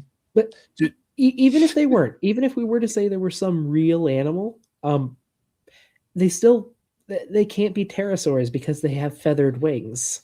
They do, Mhm. right? Like those don't Feathers. look like pterosaur wings. Also, there's the head doesn't look anything like. I mean, the one on the left looks like a cartoon meme head that It something literally- you'd see of a these kid's cartoon are- today. A lot of these are stylized snakes, some Yeah. of which are cobras. And you know what cobras have? Hoods. Oh, And you I know can what's see it in now that those you say hoods? it. The little spinies Mhm. sometimes that are in their hoods. Mhm. Those might look like wings if you find them just in bones form. Interesting. I think their hoods are modified ribs, but I guess Oh you yeah, I could mean think snakes they are were. mostly ribs, I think, but it's like they have cobras commonly in this area, and you can find them alive or not. Mhm. Some of them are decayed, but if these are representing real animals, then sphinxes are real. Mm. You can't pick and choose because there's a lot of sphinx art. The sphinxes in like Babylon look a little bit different than the one in Egypt, but they're both real because these are real. I didn't know there were different styles of sphinxes, to be honest with you. I think I'm Yeah. only familiar with the Egyptian one. I think the Babylonian ones are cooler looking. I will look them up. That's just me though. All right. Okay. Let's get this rolling. Now, you might know that some people in the past lived in caves. Sometimes people ask me if I believe in cavemen. There were men who lived in caves. Yes, I believe that. Yeah. In fact, Lot, Abraham's nephew, lived in a cave for a while, according to Scripture. So, yes. Yeah, Oh, and that's a what fun happened with story. that story, huh? Right. You and me, Are you- same are you- page. Are you familiar with the story, Doc Dino? I am not. I am not. I'll read that later. Oh I'll no. read it later. Yeah, it's it's a bit it's maybe not so NSFW. It's salacious. Ah, It's a pretty Interesting. salacious story. So yes. Mhm. What- Lot what- dwelled in a cave Yeah, and then what? Yeah. Lived in caves, and sometimes they would draw on the cave walls. I always thought maybe it was the kids that did that. I don't really know. Stop writing on the wall. And do we have dinosaurs on And they cave would draw walls? things like human beings and buffalo, and occasionally things that would resemble dinosaurs. It's Do quite they fascinating. then? Oh my So here's a god. petroglyph of what appears to be a sauropod dinosaur. It doesn't. Do you No. see something there? Oh, No. it's kind of Not without He's not saying without that the this- outline, right? Scrape right here is supposed to be a sauropod head, and that there's his body and tail, and that this is one leg, there's another leg, and then I guess this is the first, and that's a really horrifically not proportional front leg. It's like the horse people use to represent like Game of Thrones. Yes. Like it starts out beautiful and then it turns into a doodle. Yes. Yes, that's what this. Okay, genuinely, I have no idea what the context for this thing is, Kind of does look like an anteater, though. but Oh yeah, the other way. Yeah. Mm-hmm. Yeah, that, like that his head would genuinely be. just looks like. Sorry, His it head would genuinely be down looks here. like discoloration in a rock to me. It could be, right? Like it kind of looks mean- like that. It could be. I don't have a problem with this being some kind of like scratchy carving Sure. or whatever, but Yeah. it's way more likely to, if it's a real animal, it's way more likely to be an anteater than it is a freaking sauropod. I mean, I was going to say, it Paradolosaur. looks like it might be a discoloration on a rock, but then someone, Yeah. it looks like someone scratched the rock with another rock to make those white lines surrounding the discoloration. Yeah. That's what it looks like. Yeah. Yeah. Yeah, exactly. It does. That is very much what that looks like. Because this is just like a stick. There's no like thick neck here. This is just a big like stick, and I think that's just discoloration in the rock right through here. This is like a vein or a seam. But I'm not a geologist.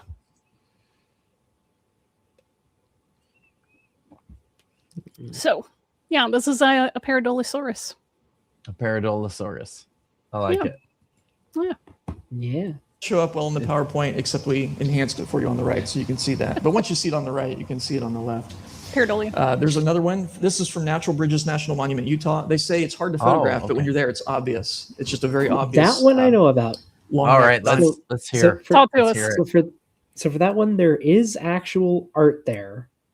They're ignoring some of the lines in it, and they're grouping in an actual just discoloration in the rock as Okay, part of the art. of course. Also, this what picture quality is this? This looks like this literally looks like something you fished out of the toilet. Like there are actual quality pictures of this thing. Like, to me, it looks like someone drew a snake. And then whatever's going on down here, those are just features of the rock. Those aren't stubby little feet. But maybe I'm just not there in person. Maybe it's like super obvious if I'm standing right in front of it. Maybe. Oh wow, Yes, there's sir. some beautiful petroglyphs There are some there. sculptures in France that they call them salamanders, but you can see Yeah, those are just lizards. They're regular like creatures that we find in real life. I mean, to me, that Mhm. looks like a monitor lizard. Maybe it's a salamander. I don't know. It's difference in scale, really. So it kind of does, but also like the image in the top right, so that comes from the image on the left, that Mhm. can't be a dinosaur because it has overlapping scales. Dinosaur scales are not like that. Except We for do the have except for the um, scales on birds' feet, they can do that to a degree, but they're modified feathers. It's weird. and like the little bumpy skin. That's still going today. We also have impressions of like bumpy skin from these fossils. So these are reptiles. This is ridiculous. they're scaly Um, creatures. They're apparently reptiles. Some of them are fire breathing, which is kind of interesting. Again, this looks like a monitor lizard. Yeah. Like, why Yeah, are it we does. calling? What? Not just Also- fire breathing, Is that like on fire. coming on? It's on. It seems to me on fire to me too. That's kind of what I'm seeing. Oh, I know. I get it. This is burning Godzilla. My bad. Oh, okay. It's a sick ass carving though. Right. This does look very cool. But, It really is. Komodo dragons, don't they have venom They that do. like they use to incapacitate prey? Yeah, their venom prevents blood from clotting. Okay. So it helps things bleed out and like get infected, stuff like that. Yikes. Eric Mickelson says here, I think this is the sauropod picture. Upon close inspection by Center and Cole, the sauropod dinosaur turned out to be made up of distinct carvings and mud stains. So I think that was the image that was like red to hell. Mhm. Yeah. Really crappy. the examination reveals that the neck and back of Dinosaur 1 are a composite of two separate petroglyphs, and its legs are natural mud or mineral stain. So it's like it's like Jesus on a piece of toast, basically, right? Yeah. There you go. There's the citation. Thank you, sir. Very good. Muchas gracias. I'm still trying Also, to find the I first very sauropod much- thing they showed. I agree with the okay. chat that this is a stylized tongue. I don't know what's going on. Oh, with the flames on its body, but not yeah. the, This to me is a stylized tongue. Okay, all right, yeah, it's They fair. do be having very long tongues. All right, press play. We know from scripture that's possible. And they resemble certain known types of dinosaurs very Resemble well. that at all. Very well. They're ancient tapestries. The That legs are completely different. One Yeah, has sorry, can stubby you go legs back and a that one has. Okay, hang on. Let me scrub back. Look at that. Ugh. Look at you. Oh, This thing what is came right out happening? of the 1930s. Yeah, he looks concerned. It does. But like, look how long these limbs are compared to the rest of its body. Okay, just keep that in your brain. I mean, they're too small. Yeah. Well, I mean, for Plateosaurus, those are too small. Like, that's just a really old, weird Plateosaurus drawing that he probably just picked his as a similar pose, but that's inaccurate as all hell. Well, you know, creationists, they're always on the cutting edge of 150 years old, research. They're always at least, 70 years out of date or more. I think Plateosaurus is nearing 200 years old. Oh, Oh, wait, no. Yeah. named in 1913. anybody that has seen a medieval bestiary will tell you we know draw animals good. Okay. Or Like, just if like you know the medieval history of the cats. leopard, they literally thought it was a lion, Leo, and a pard. There's an animal called a pard, and they were like, no, it's a hybrid between these two. Leopard. This is the whole thing. Look it up. It's Oh wow, it's so really? bad. Oh wow, Yeah. that's awesome. And if you look at older drawings of whales, they have like a spout. It looks like a tiny little almost like the mashed potatoes in Close Encounters of the Third Kind. It's like a small version of that coming out of its head, and it's a spout that shoots water. And it's like, whales? Why? It's so weird. Oh, Tapestries that have interesting creatures on them, including creatures that look like dinosaurs. Aw, What he's dinosaur would that be? cute. he is But cute. Looks like a Pokemon.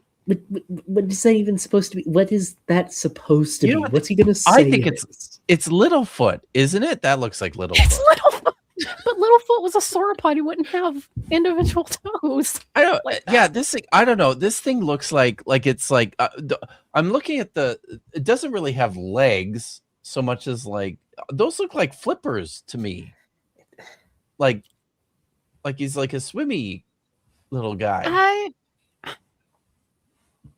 I don't know. called is little I don't think this is a gangrene real 'cause it animal. looks like it should die. Yeah, I don't think this is awful. a real animal. Again, if you look at a medieval bestiary, you will not recognize a lot of those animals just Wait, it's without anybody telling you. wait, it's vaguely it looks vaguely horse-like to me with scales. Maybe it's a kelpie. Oh. I don't know. I'm just Okay, stretching at I things. could I have see no it. idea. It's a Pokemon. Come on, y'all. Oh, Now, dinosaur fossils weren't found until the 1800s. So these were That's not true. no. Wait, That's not true. come on. Mm-mm. Like you can't That is can't not tell me true. that people since like time immemorial have been looking at this shit going, wow, look at that. Gutsit Gibbon just put out a 4-hour plus video on the Jeez. history of like dinosaur bones and Really? paleontology, a lot of this other stuff going on. I still have to People were watch finding it, but I'm bones excited too. well before the 19th century. Maybe the word dinosaur didn't exist then. is but that people were it? finding these creatures, and the thing that she describes is that people could not believe that God would let animals go extinct. They're like, well, this kind of looks like animals we recognize, but we don't see any. We're not really sure why, but it couldn't possibly be that they're extinct. That's just not possible. God wouldn't let animals go extinct. He created everything very good. So it took a very long time for people to come around to even the concept of species extinction Wow. being a thing. And Yeah. and one I of didn't the know that. things that finally tore it was the discovery of Mosasaurus. Mm-hmm. Yep, she Um, talks about that. Yeah, just finding More this than one. giant lizard skull in a quarry in France. Hang on one sec, I got it. You're doing Yep. it. Okay. Mm-hmm. Yeah, they were like, wait, that doesn't. What the heck is going on here? And they found like I think Wow. multiple skeletons or yeah, multiple we found a remains, few. and they were just like, okay, we have to admit something's going on here. We don't see these anywhere. Something happened. We don't know Because what. it's like a monitor lizard, but it's the size of a whale. It's the size of a whale. Right. Like, this isn't a weird elephant. Yeah. Like, Yeah. you could not miss these things. And it brought about the idea of extinction, which was fundamental Mhm. to the theory of evolution. And Yep. I'm sure Erica goes into all of Yeah, that. and but she ties this into geology because those Mhm. were going in parallel. And they were like, okay, well, we're studying geology. We were starting to realize, oh, the Earth is really old. It's old as balls. We're finding evidence like of, oh, there's different types of rocks. We're starting to figure out how they form. We're like seeing evidence of catastrophes, and all of these things are feeding into each other. And it's like, oh, okay, well, if there's a catastrophe, maybe that's why we don't find these animals anymore, blah, blah, blah, blah. And like these things build on each other. So it's, the accumulation of knowledge and study. So yeah, I can't believe I sat there and watched the whole thing. I watched it at 1.5 speed, but I learned so much stuff I had no idea about. People in Sicily were walking I'm around excited to with watch it elephant now. skulls and invented cyclops. Yep. Mm-hmm. Yep. Oh, hey, thank you, Gordon Loves Science. Gordon just gifted 5 Kip Davis memberships. So Yay. those of you Thank that you. just got them can now use Very the nice. Mud Kip Davis emoji in the chat, among a couple others. Vish really likes Wasn't the that dodo one. one of the first examples? I mean, it was a example of modern, like, human-caused. I guess the extinction. awareness, also probably the awareness of extinction too, right? It's Yeah, I mean, is my guess. humans as they went around and just decided, oh, I can live here now. They just decided to exterminate animals that they felt were an inconvenience or a nuisance. Yeah. So Well, this, and like the thing is, like the extinction of the dodo, like people paint the dodo as this dumb bird, and they probably Yes, weren't I've seen spectacularly Ice Age. intelligent, but neither are they had no chickens. natural predators. And then settlers arrived, and people didn't like to eat them apparently because they tasted terrible, But or like the meat was really tough. But that doesn't matter to cats who love bird eggs and pigs yes. and mice. Yes. Mm-hmm. Okay. Yeah. And that's the thing with was it quokkas? They're so cute and they're very friendly because they don't really have any predators. So when humans show up, they're like, "Oh, okay, what's up?" They Why would look they super be afraid of friendly. you? And they Yeah. look super friendly.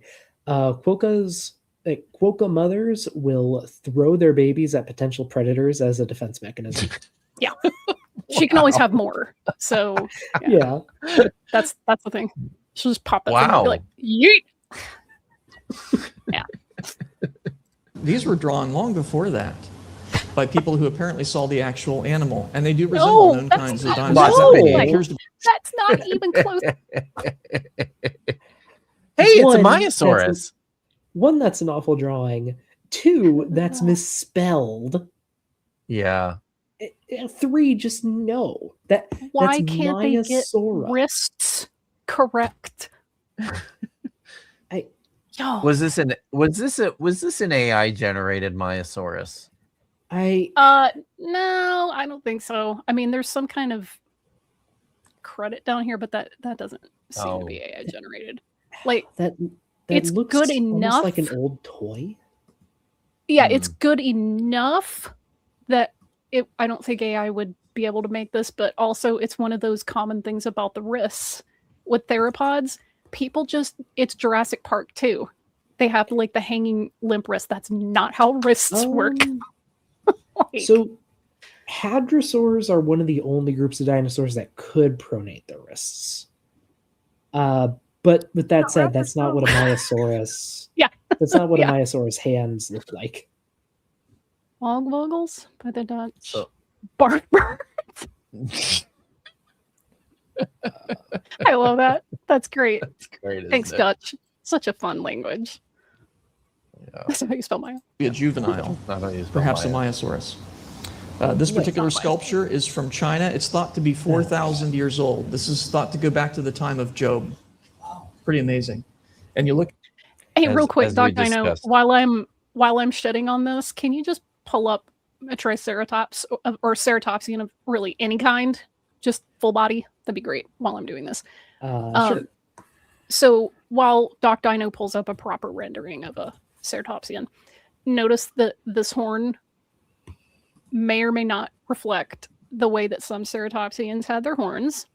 But what I really want people to pay attention to is the tail. The tail that looks like a duck.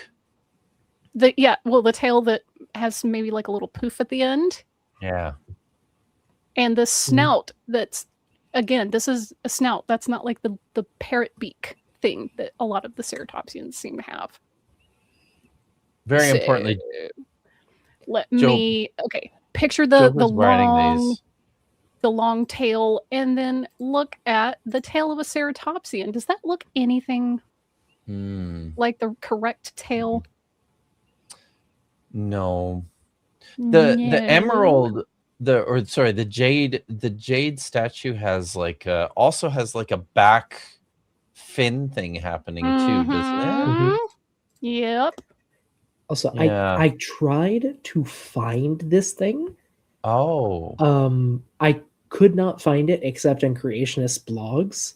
I don't know if this is a real thing or if this is just a thing a creationist carved. I can't find it in any museum or anything.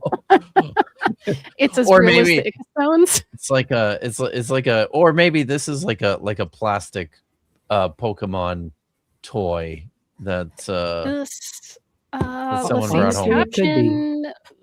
Let me see if I can embiggen it for myself here. Darn it. Sorry. important point from Ken Scaletta that we talked about last time Doc Dino was here. No, Job is nowhere near 5,000 years old or even 4,000 years old. Job was written during the Persian period. When was that? The Persian period, so like 400 BCE. Yeah, Okay. it's about 2,400 years old. The Book of Job. That's the oldest book in the Bible. Also, Job was from China, clearly. Obviously, the well, East. that's according to one Kent Hovind, I believe, isn't it? that Joe was from China. Yeah, I've heard that. Yeah, I can't find this figurine anywhere except for creationist blogs, so I'm just gonna go out on a very short limb and go fake. Oh, not only that, I found an almost identical one carved from a different Oh. kind of rock on a This creationist blog picture. this is On a creationist blog picture. allegedly from the Hongshan culture, but when I pull up actual carvings from the Hongshan culture, they don't look anything like that. They look like they have pig heads and then dragon bodies. Like, Oh yeah, look at that. that's an actual like Hongshan figure. Wow. I hate these freaking pop-ups. Bye. But yeah, and then like here's another one. They don't look anything like whatever the Nothing heck. at all. Nothing at all, Yeah. right? So I think that's fake. I was also gonna say for an object that's 4,000 years old, it looks to be in remarkably good condition I mean, on the jade basis of this preserved picture. pretty well. Yeah. Yeah, they can be preserved pretty well.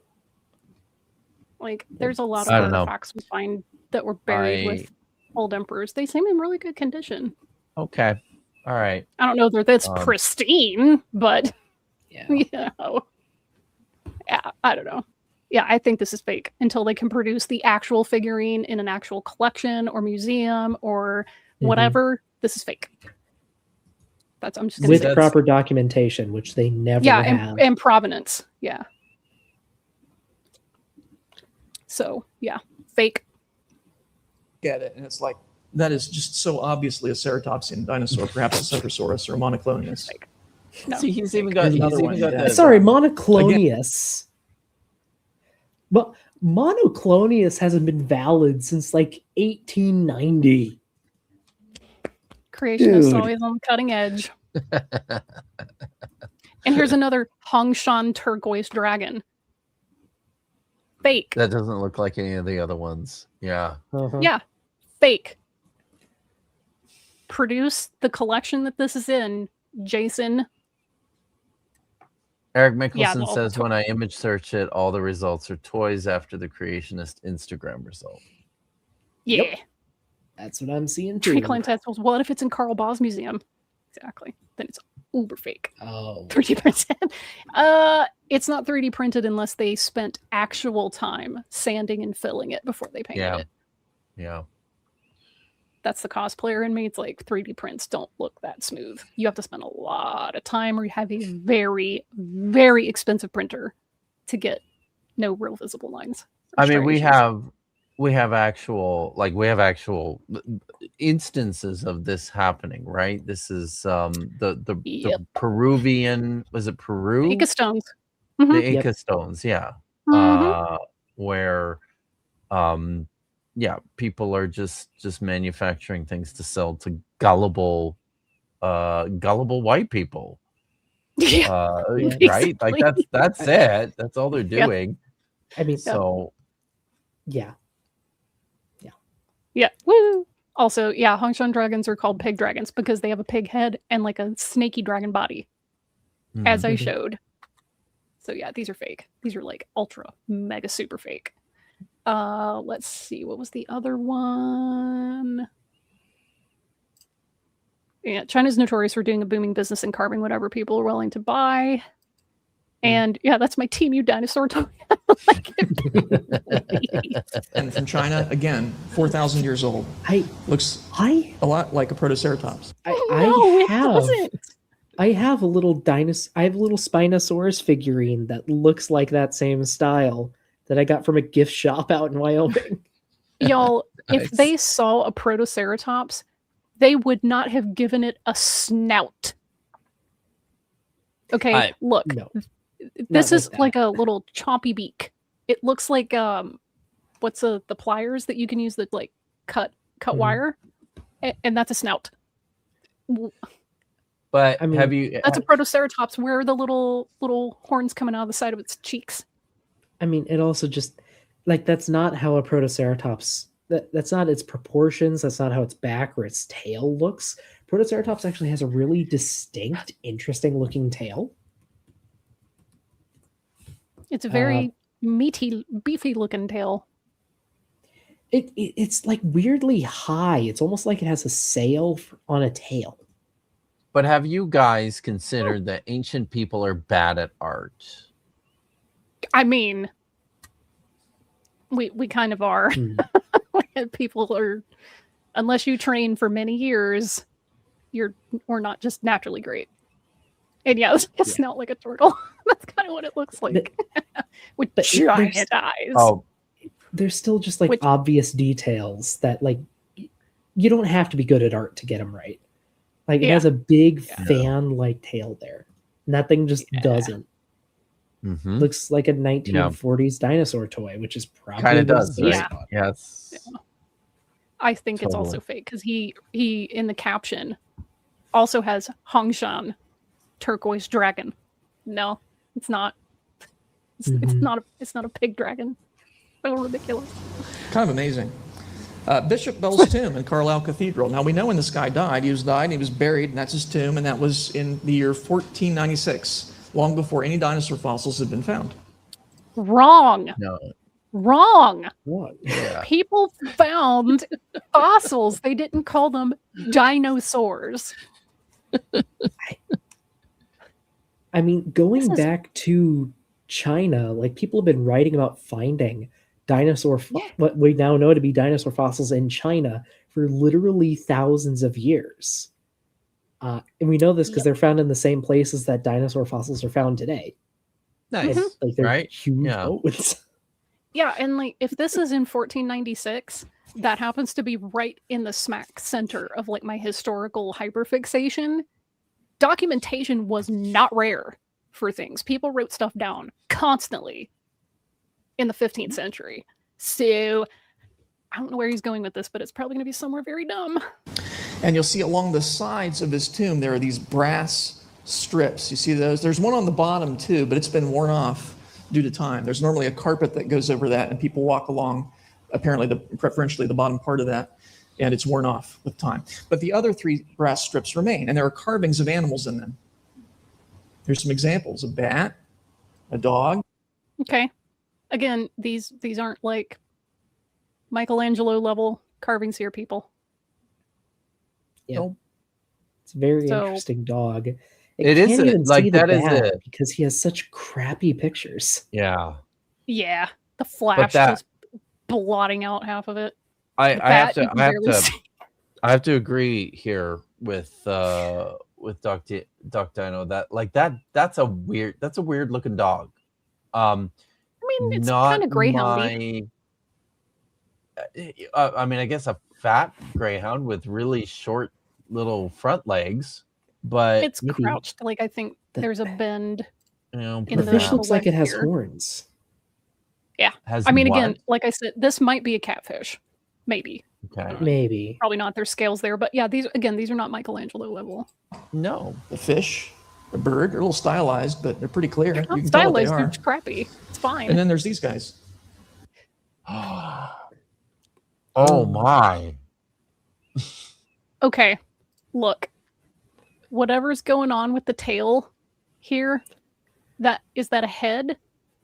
It kind of Or- looks or like it, these doesn't spikes?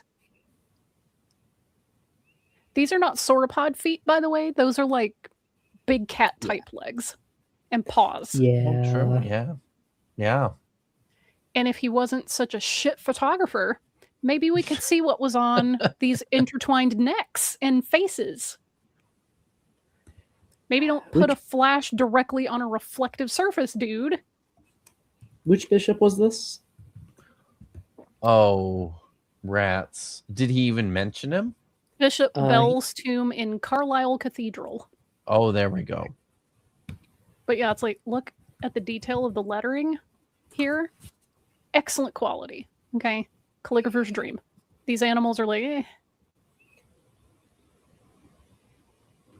And yeah, this this is exactly what I was saying. They've got heads on their tails. That's what I Like, saw. What's even happening here? Like, the best I'm gonna give you is maybe ignore the front head, these look like maybe the posts you would draw on like a lion's tail, like the end. Because these do look like big cat feet. Here, I got an And actual wouldn't you picture. know it? Oh, let's see. Oh, okay. Hang on. They're eroded to all hell. Oh my God! Right? Great. Yeah. Okay. Great. Yeah.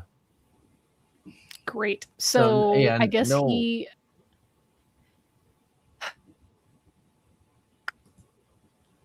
Wow. Huh. They can be whatever So- you want them to be. Okay. Yeah, this could be whatever you want. Sure. Honestly, that compared to this is this top one is what is actually there. Yeah. Can't see shit. Down here, It's they're got a just making this digital up. This is just enhancement. vibes. Yeah. Just vibes. Oh yeah, John Goodrum saying bad camel. Hmm. Camels don't really camels have don't have super tails like long that. tails though. They also So- don't have two heads. well, heads on their tails. Yeah. It's Jason Lyle. God. Okay, we're so close to the end. Isn't that interesting? And That's the word No, for even it. that is has- not what the complete left creature looks like. These little lines right here Mhm. are not on the original. Those Mhm. are not Yep. there. That has been worn away because these are not very deep carvings. Yep. And just what the hell is going on with this tail face thing? Oh, I think I know what he's going to say it is. I think he's going to say it's a sauropod called Shunosaurus. Oh god. It has okay. a on the club tail, which we spike only tail. recently discovered in the fossil evidence. There's a temple in Cambodia. We think this goes No, this is a Oh, no, not even hippopotamus. maybe. This has been debunked so many times. I am so tired of people using this. back to around I the thought it year was It's like rhino. Angkor 800 Wat, I think. AD, Hold on a sec. and it's What got was that? carvings of human. This is in Cambodia. I think the temple it's in Angkor Wat, which is a Yeah. very popular tourist spot. That is a hippopotamus. I It thought is it was a rhino. impossible to be a stegosaurus. I thought it was a Cambodian rhino. Oh yeah, it could be the rhino too. Sorry, thank you. But there's a little knob that some people say is the Beings horn. and various animals. This is a bad angle. And one of the carvings. You know Yep. what Stegosaurus famously has that this carving does not? Come on, Doc. I know Thagomizer. you know this. Thagomizer. That's right. Spiky tail. That is probably the second most distinct part of a Stegosaurus. Is the spiky tail. There's it not- also doesn't have a big ass blocky head like that. It doesn't have external ears. Doesn't have a horn. Go ahead and pull up a picture of a Stegosaurus, or I should say a rendering of a Stegosaurus. But yeah, this is either the Cambodian rhino. Like again, this is a bad angle. You can't really see the knob on the head, or it's possibly a hippo. So he's probably it is he's not. probably going to show us a picture of a Stegosaurus. possibly, but I want us Hopefully. to see one Yeah, before he let's does see. it. because Yep. He's Okay. probably gonna One. do a stupid right. thing. Here's a Okay. stunning. Oh my rendition God. of Look how Stegosaurus. tiny the Jeez. head Like- is. Yeah, there's just nothing. Look how There's just little bitty, and it's also nothing. kind of snaky. Like it has a neck, a proper neck. Yeah. And again, Thagomizer, spiky tail, Also long tail, by the way. long yeah, tail, Point that right. which Holy makes cow. sense. If you have a melee weapon, you need to be able to swing it around. Mhm. My goodness. Okay, so note again: long tail, spiky tail, tiny little head on a long neck. Mhm. All right, just keep that in Also, mind. Just for Does the not look record, that anything art was, like this. No. Sorry, that art was by Fred Wirum, one of my favorite paleo artists of all time. He does stunning. It is. It really is Very nice. awesome. Yeah. So yeah, knowing what a Stegosaurus actually looks like, this is in no possible way a Stegosaurus. No. Okay, look at just- that big head, no spiky tail. It's giving Bounty Ball cursed. Jeremiah says it's giving Moneyball curse tablet. I think he's talking about the brass strips. Yeah, the breast. But yes, Yes. definitely. So if you're Very not sure, Doc Dino, the monoball Yes. curse tablet is Mhm. a piece of lead that's about 2 by 2 centimeters that was found in the dump piles of an old archaeological excavation, and so the people who found it had it tomographically scanned, and it's got striations on the inside because it's been, it's lead and Tossed it's around been and pressed scratched, shut, yeah. Mhm. and they read the striations and the marks in them and came up with like a whole set of sayings. It's quite something. If you, it's insane. It doesn't. Just hearing that doesn't- reminds me of those like lead swords that were found in like the American Southwest Yeah. that have These have Hebrew dinosaurs from a on 'em. These are textbook from real. engraved in them. Yes. What's funny about that curse tablet, quote unquote, it doesn't have any characteristics of writing that we know of. It doesn't go in lines or like arches or columns. It's Clusters. just scattered everywhere. It's like Yes. scrabbled pieces just dumped on a thing. So Like, nuts. so ridiculous. It's Also, yeah. Bitsai says, serving curse tablet is the only stream anywhere you can hear that phrase. We are proud of that fact. That's very true. Very much. Sorry. Oh, Looks like that. Damn Looks it. like one of the plated dinosaurs, like a stegosaurus. it literally Oh! does not. Pete, oh my God, his picture doesn't. Yeah, his picture doesn't look anything like it. Also, No. that tail's really bad. It should be more like up off the Yeah, ground. I think that's But from yes, the 80s. A lot of ones from the 80s look like that. yeah. Stegosaurus has seen a doesn't lot of news like in the last decade or two. So anytime we see creationists peddling an old reconstruction, it's This is a bit on the nose. They're just dishonest and they're lazy. Like if he showed somebody that on the street and go, "Are these the same?" I hope the person would just look at him like he's a complete idiot. Serving curse tablet. It's part of the lore That's now. so good. Yes. Perhaps. Pretty interesting. No. The Australian Aborigines have a legend of a creature that lives, they think it still lives in Lake Galilee in northern Queensland of Australia there. They call it Yaru. They don't know what a plesiosaur is, but that's their painting of Yaru. Isn't that fascinating?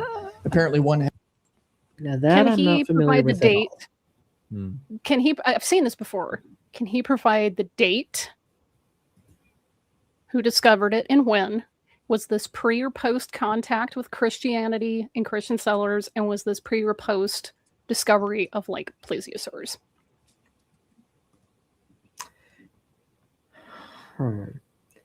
So I'm looking it up. I'm seeing Because it's really, really weird to me that whoever painted this did a really good 3-flippered plesiosaur, allegedly, and shitty little stick figures. That's weird. Okay, let's see. Because I've seen Ken Hovind use this. Look, there's another one of the little tribes members in its stomach, and they're trying to kill it to get their man back. So the only place I'm like the only never mind, there it is. Okay, creation.com. Okay. The only place I was seeing information about the Yaru was like Creationist. fandom wiki. Okay. At first. Does that mean there's Yaru. fanfic? There's like monster fucker fanfic of the Yaru. There has to be. Okay, all I'm seeing is creationist shit again. That's I don't even know if Okay, this is like an good. actual wait. legend or if it's just creationist Great. shit. So then, you know what? Until we can find actual non-creationist sources, I'm gonna call this fake too. had died and they opened it, definitely up. doesn't You can see look the like digestive old tract there. Aboriginal So, art. I can say You that. can see the flippers. The fourth one's underneath it, so you can't see it. But the 4-flippered, long-necked, aquatic. That's not 4-flippered. There's literally 3 flippers, dude. Well, he Where's says the fourth flipper? He says the one is underneath the body there. Why would it be under the body? Well, Flippers because don't it's like, work like I mean, that. it just it lost it. I guess it's a 3-flippered Okay. plesiosaur. Working my flippers to the bone in the creationist minds. Reptile. Pretty interesting. Looks an awful lot like a plesiosaur. There's a legend in the African Congo of a creature the natives call yeah. Mokele Mbembe. Oh my! That's their name for it. And if you show them a picture of that animal, they'll say Mokele Mbembe. If you show them a picture of Yeah, it turns out if you ask a lot of leading questions and you give them pictures of stuff to pick Right. out, they're going to go that one. Yeah. And now also the just whole sensationalized to make money off of yes. gullible tourists. Right, yeah. And the culture's been so polluted by Westerners coming in hunting for dinosaurs that you can't even get like accurate historiography or what is it like folklore and stuff on this. Great, thanks. Yeah. See, this is a thing I knew about that. That's an actual like mythological creature that I've heard of from the Aboriginal peoples, the bunyip. People always forget about the bunyip when they're doing cryptid lists. Respect for my bunyips there. bear, they'll go, I don't know. Because they've never seen one. Why would there be bears in the freaking African Congo? Did I mishear?